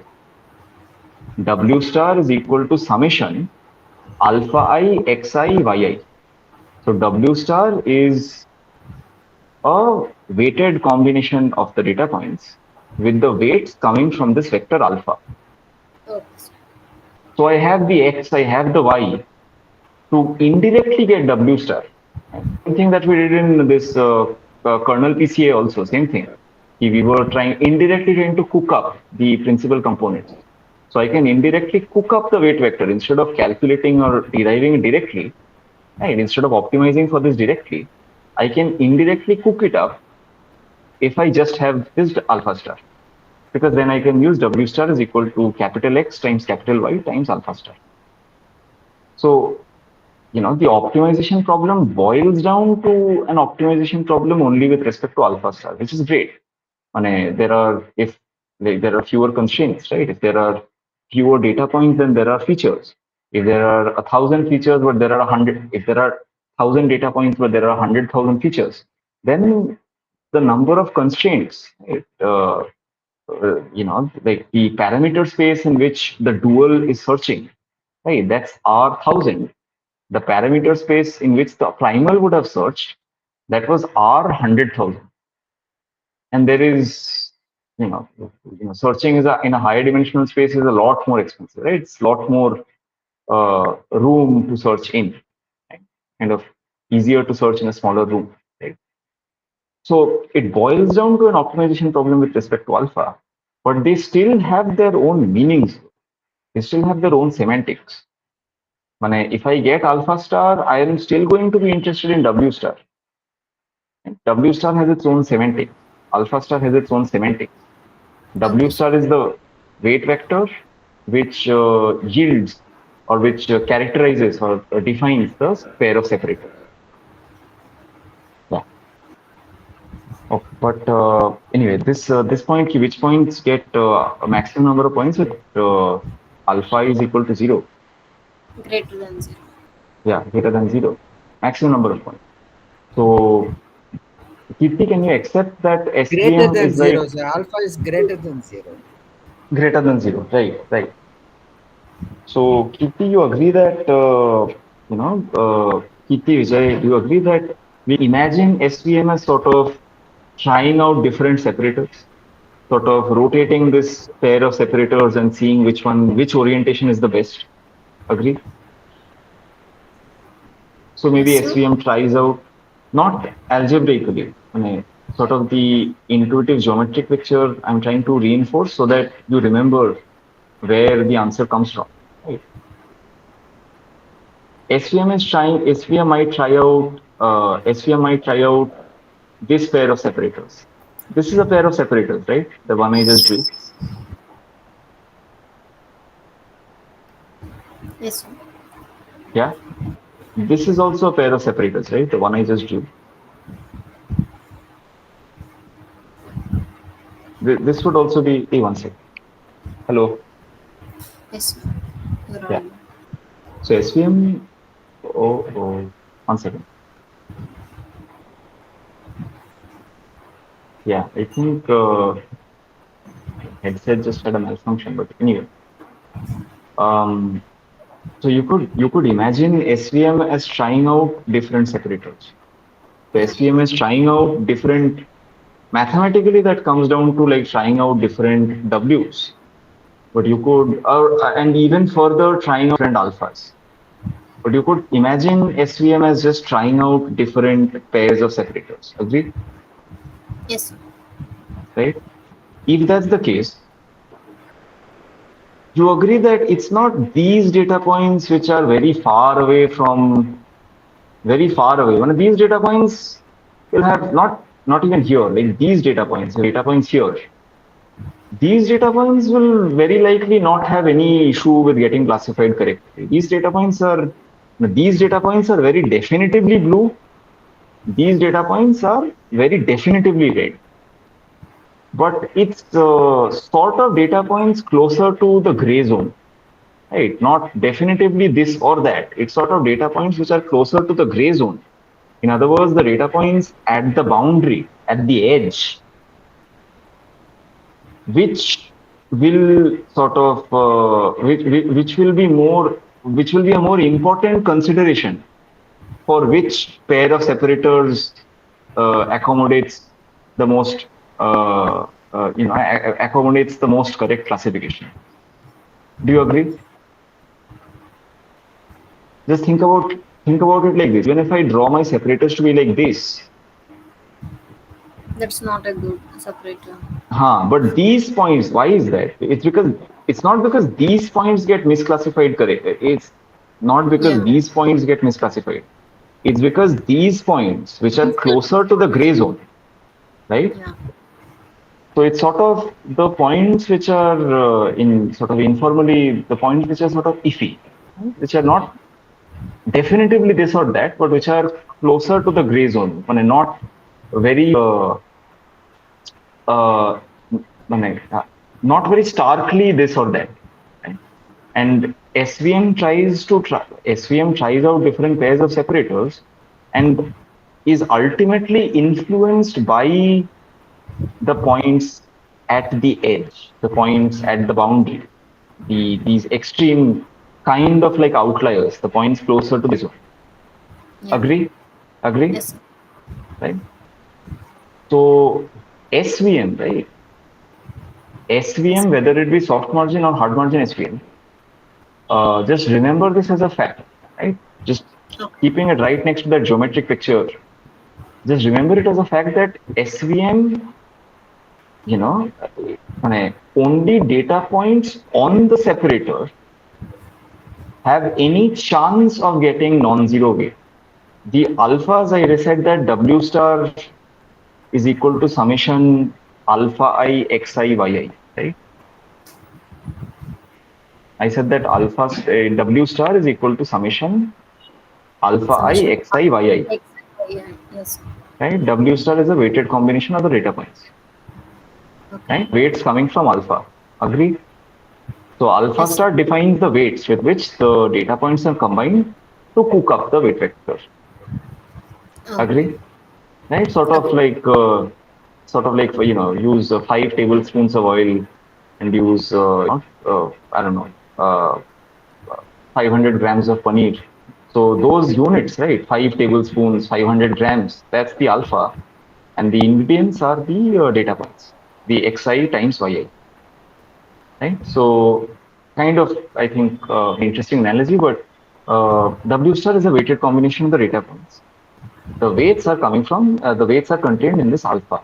And just remember this as a fact that only the data points on the separators have any chance of getting alpha greater than 0. In other words, they have any chance. Data points which get alpha equal to 0, they are virtually non-existent in the calculation of the weight vector. Right? If I'm saying the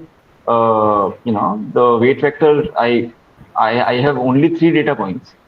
and my weight vector is a weighted combination of the three data points, and I set the weight on one of those data points to be 0, that means that data point is not used for calculating the weight vector. It's not used for when I use, like, I don't know, 0 tablespoons of sugar. I'm not using sugar in that, cooking. So it's kind of like that. So in SVM, it's only the data points on the separators which have any chance of getting a non-zero weight. For geometric picture, I just said the SVM is rotating around the separators Yes, sir. to, yeah, So we will these are all the red points away from the boundary, and blue points away from the boundary will be taken maximum number of points when alpha is no, greater than. no, it's the opposite of that, right? So it's the data points on the separators which No, sir. have Answer any is 9, chance. sir. Answer is 9, sir.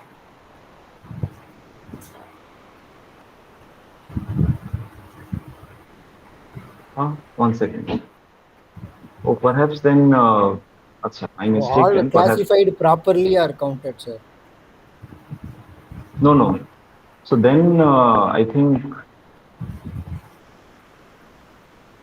uh, You are right, sir. That one on the plane, whatever it is there on the plane, it only yes, it supports the SVM, but it is not counted for this alpha is greater than 0. Other than that, which so, is classified very properly, is counted, sir. let me just, Then how it is 9? Answer is 9, ma. I don't hmm, know. Yeah, but hmm, hmm. counting the blue points on the line also, the support vector. No, ma. The blue points above the line 1, 2, 3, 4, 4, 5 are there. Here 4 red are there. 5 plus 4 is 9. Hmm. This is my array, sir, my conclusion. I don't No, have no. answers. Is Alpha, the how it is answer, greater than 0 and all. the answer I just looked up, there's a slight correction on my part. What I said so far was correct for hard margin.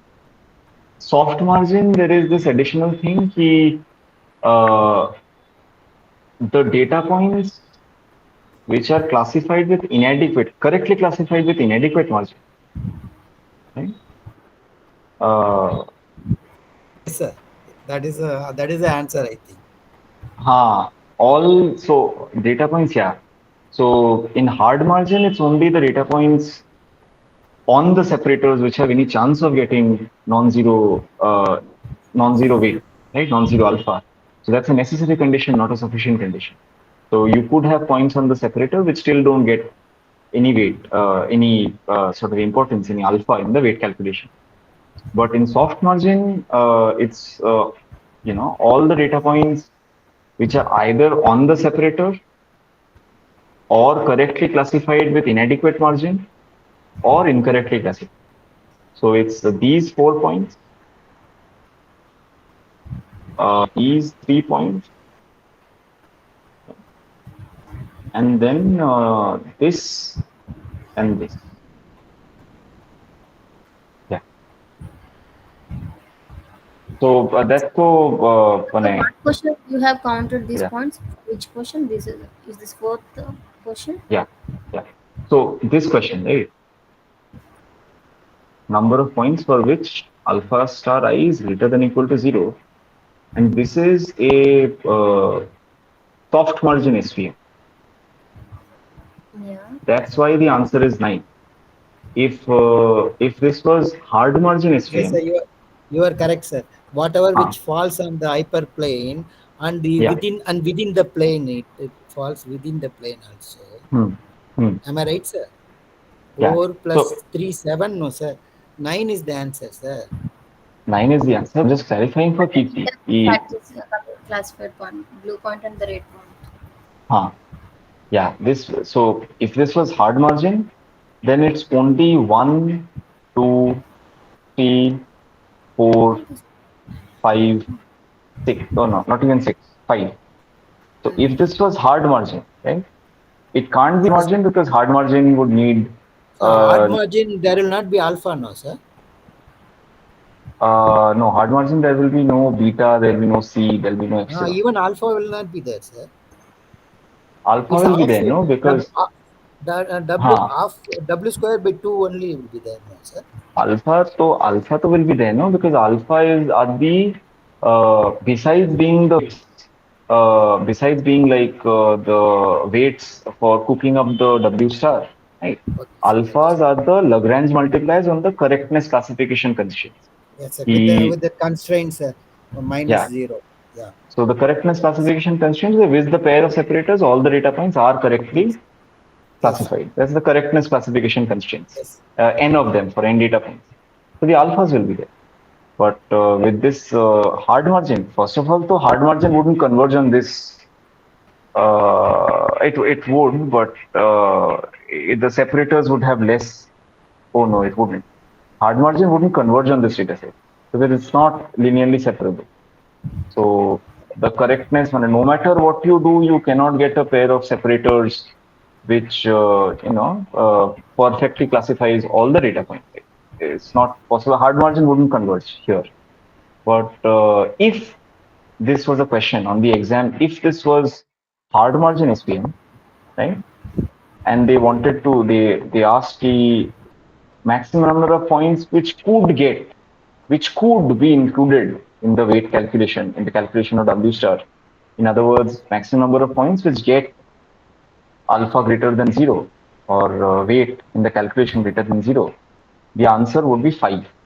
It's for hard margin SVM, it's only the points on the separators, right? It's only the vectors on the separators. These are called the support vectors because they support the separators, right? It's kind of like they're holding the separators up, support separators. So it's only the support vectors which can get non-zero alpha. Still not guaranteed. Some support vectors might still get zero alpha, but the the data points or the vectors which get non-zero alpha will always be only the support vectors, the vectors on the separators, right? The data points on the separator. But with soft margin SVM, right? Soft margin SVM that is broadened. So soft margin SVM does not mandate linear separability. It can classify with non-linearly separable dataset also.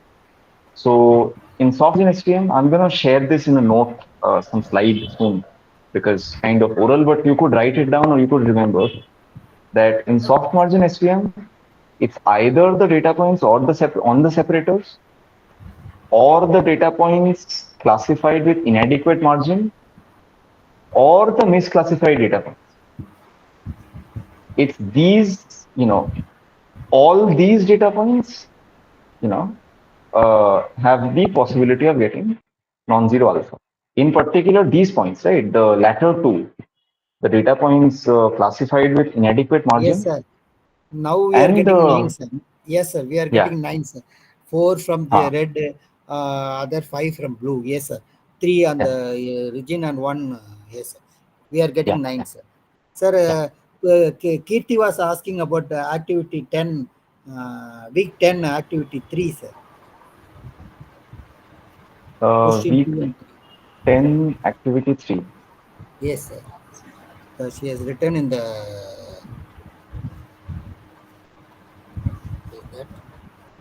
chat activity week 10, sir, activity 3. Yeah, And this she is the was one, right? 2 and 3. Very difficult questions.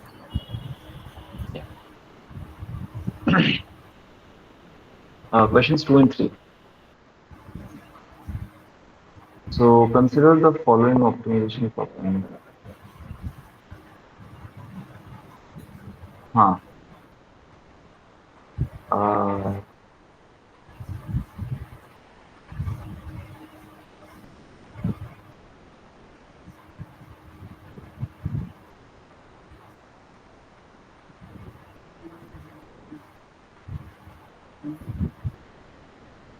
So this will be infinite, right? And essentially, the Lagrangian. I've also referred you to that lecture in MLF, right? Also by Arun sir, which talks about this convex optimization basics and how the Lagrangian is working. But the Lagrangian is like the objective function plus alpha times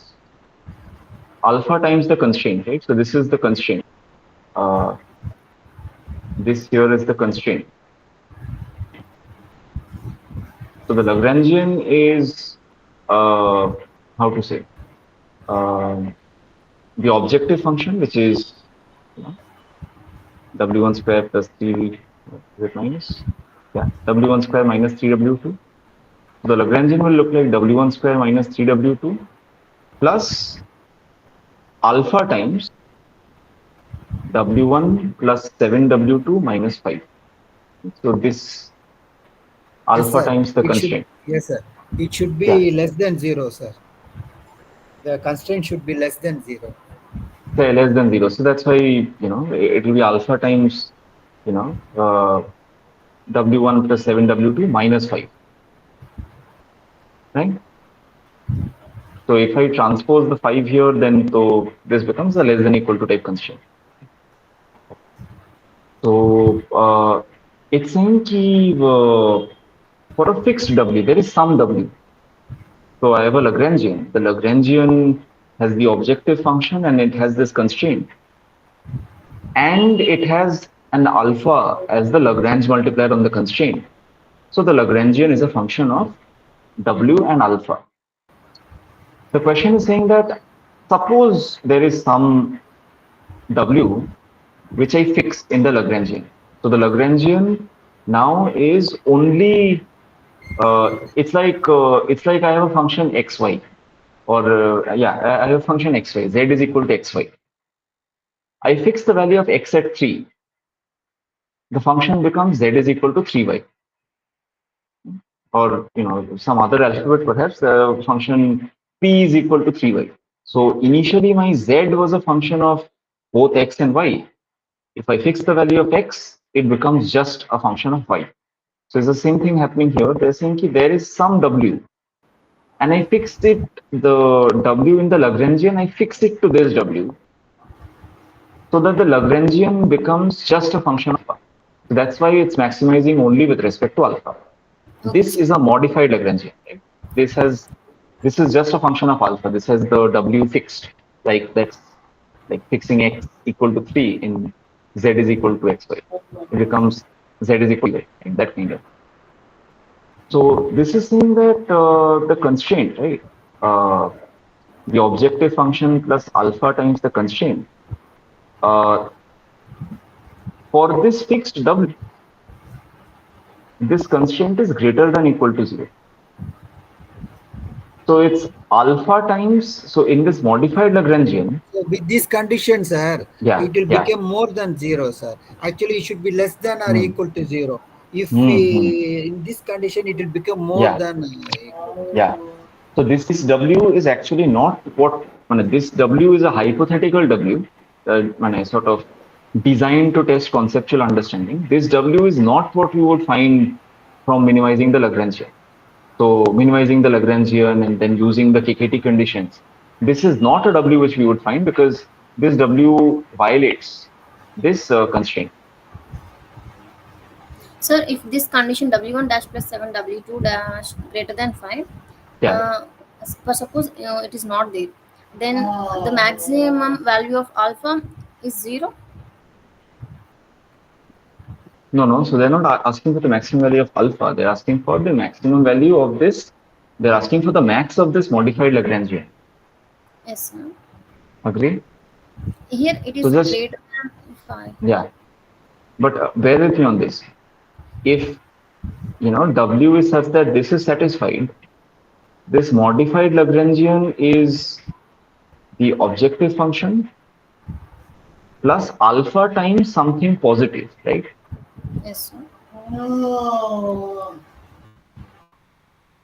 Right? It's this objective function plus alpha times something positive. Agreed? Yes, sir. Right? So if it's alpha times something positive and I'm maximizing, the sum, is there a maximum? I'm saying maximize 3y with respect to y. Does it have a maximum? Is there a maximum? And I'm saying maxima is 3y or 3x with 2x. I'm saying maxima is x square with respect to x. Does it have a maximum? Common sense, this is not a deep question. Is there some maximum for x square? And if I increase, is there a maximum for x square? Yes, sir. Infinity. Infinity, right? That's it. So this modified Lagrangian, if the W is like this, remember that my constraint, I always write my Lagrangian with the constraint as less than equal to 0. So in the That means constraint, for a fixed W, so the maximum value of alpha is infinity. not maximum value of alpha, the maximum value of this modified Lagrangian. Oh, maximum value of alpha also. Yeah, yeah. And alpha is also increased to infinity, so to basically, and that's why even 3x Yes, does not have a maximum because like there is no argmax. There is a maximum x for which 3x is maximum either. Right? I can yes. keep increasing x to increase. And but the next one is it or just this one? The next one, sir. Third Yeah, question. yeah. But Kiki, this is clear, right? Yes, sir. This is clear. Yeah, yeah. Sure.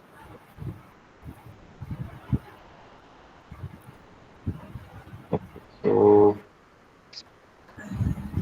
So here, this is what like, is the yeah. value? Here they're asking the value, and the previous one they're asking what the output. Both are same, no? Or different one?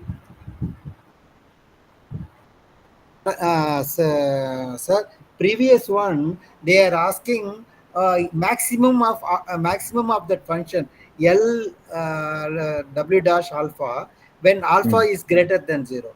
That we have to find out. No, but it's the same thing. That So, function we have to find out. yeah.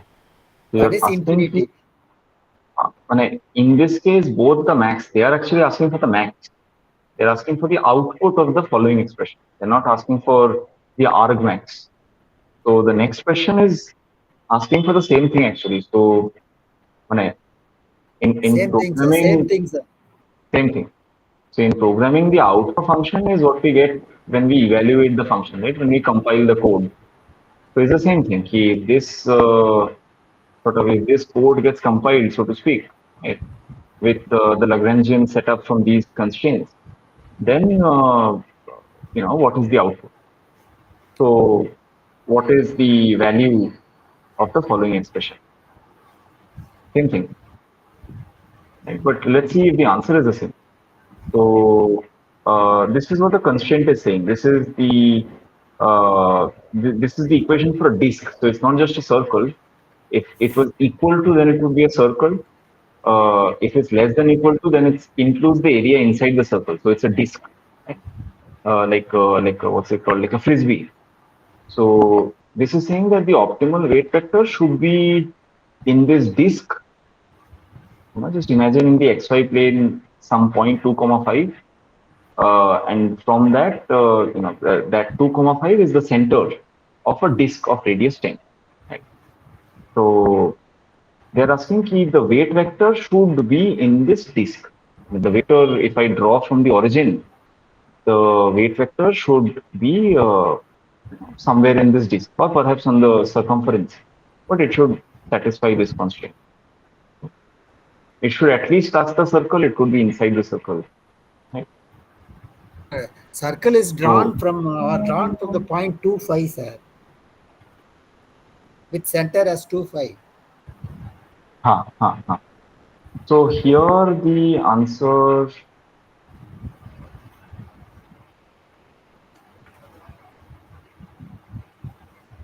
will be this.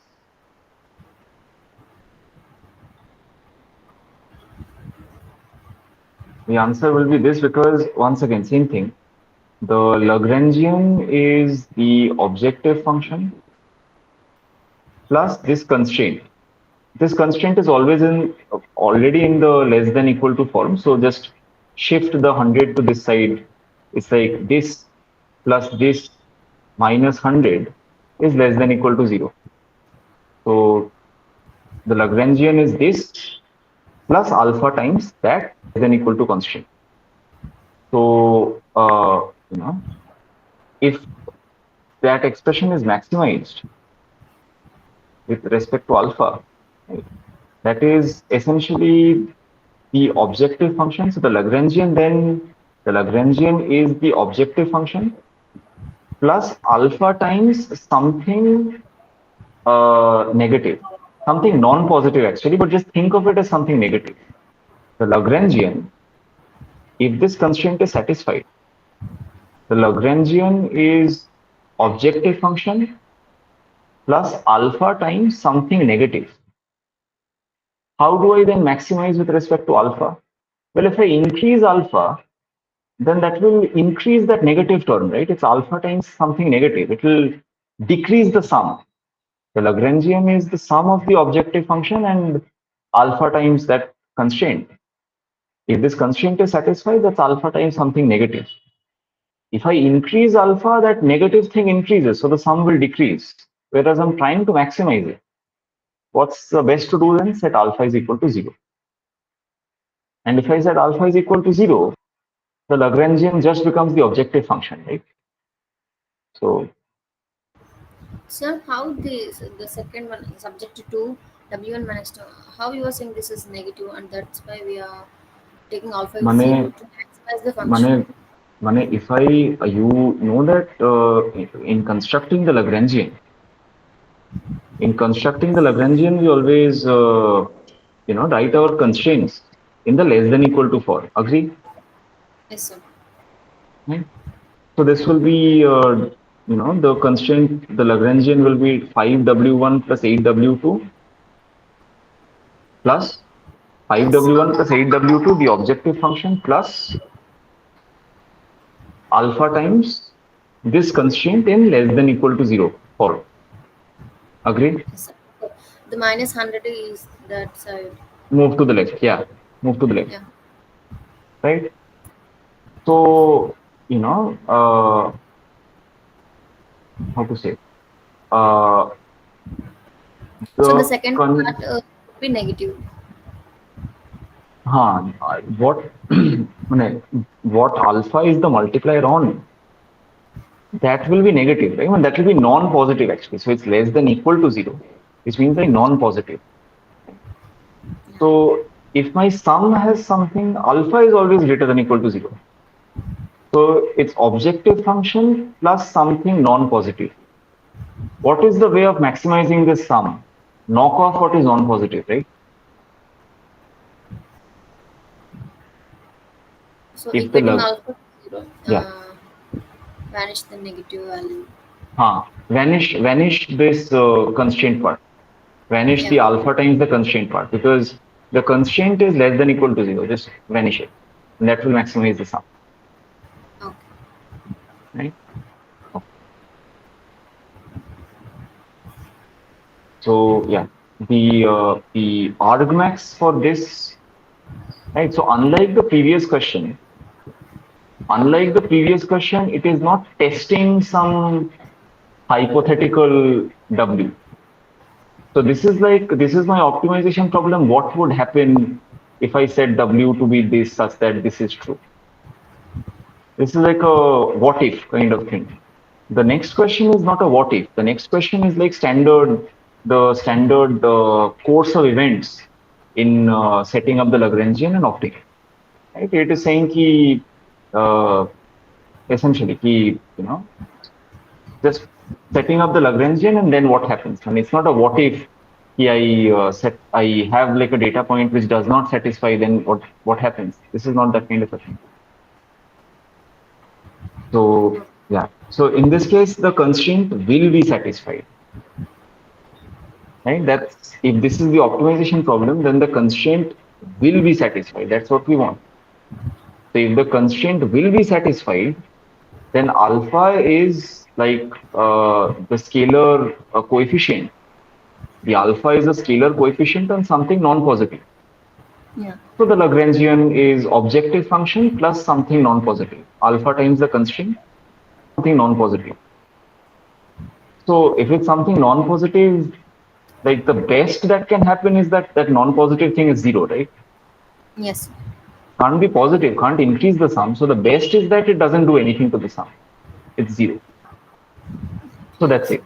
So at W dash, the max of this expression will be just the objective function evaluated at W dash. Yes. Yeah. With Yes. respect to alpha, that is, yeah. Not with respect to W, but maximizing with respect to alpha. Yes. Okay So then. in this question, we are fixing this W. Now this is the Lagrangian was a function of two arguments, right? So Lagrangian was a function of W and it was a function of the Lagrange multiplier alpha. Okay. It's that thing, right? If I have a function z is equal to xy, this is not so good. Let's say I have a function z is equal to 5, no, 4 minus x square in a bracket. So that's 4 minus x square in a bracket times 25 minus y square. Right? So I know that this will have some maximum, right? This will have a maximum at x is equal to 0, y is equal to 0. Agree Okay. or not? Yes. Maximum value at 0, both x and y values. But then, Sir, anyway, yeah. Lagrange's maximum, Lagrange's W star, star alpha equal to 5W1 plus 8W2 plus alpha into overall bracket W1 minus W2 whole square plus W2 minus W5 whole square minus 100. Am I right, sir? Correct. That is the constraint. Yeah. So alpha is considered 0 to make this as a maximum. Yes, that's it. So that constraint portion will vanish. Exactly. Though the left out will be 5W1 plus 8W2, the star. Yeah. That is what the answer is. Am I right, sir? Correct. That is correct. Yeah. But what I was trying to get at is that if you have a function of two arguments, right? You maximize that function with respect to only one of its arguments. Okay. What you get is a function to function mapping. You had a function of two arguments. If you maximize it with respect to just one of its arguments, what you will get is still a function, which is just a function of the remaining argument. You won't get a number, right? So the original Lagrangian had two arguments, W and alpha. If you maximize the original Lagrangian with respect to alpha only, you will get a function of W. Right? And the question is asking, this W dash part is like asking that function that I get, what is, the evaluation of that function at W dash. So it's the original objective function. Yeah. Thank you, sir. Absolutely clear, right? I didn't refer to the Jamboard today because I'm kind of feeling a bit lethargic perhaps, but perhaps it made for a faster discussion also, or not. Anyway, sir, I hope it's clearly, absolutely sir. clear. You are clarified very clearly, sir. Sir, now Achha. do we have one more session, sir? Sometimes, sir. So mentorship or something. Mentor session, so or TA, whichever way you want. Because still 11 and 12 still to be, I think, have a lot of. When is the PYQ sessions are started? Will be started? PYQ session will be next Tuesday. So yeah, I think it will be good to have. I've to talk with Karthik sir to have a. Let me see if it's scheduled already. Sir, PYD also very important, sir. And apart from that, mock test also they will give, sir. That also to be seen. All these things we have only. So we can have a. Mentor session. We can have a mentor session on Saturday. We have a mentor on Sunday also, but we can have an extra one on Saturday. Just, Kirti, Vijay, if you feel like you'd like an extra session, in Been addition to the grateful to one on you, sir. Sunday. Sure, we can have a Yeah, session yeah, on Saturday. definitely, sir. Yeah, Definitely, sir. I sure, mean, sure, absolutely. Yeah, thank you, sir. Thank you, sir. Thanks, sir. all right. Thanks for attending. Yeah, take care. Sir, shall we leave the session, sir? Yes, yes. I'll see you on Saturday. Thank you very much, sir. Yeah. Good night, sir. Good night. Good night. Thank you, sir.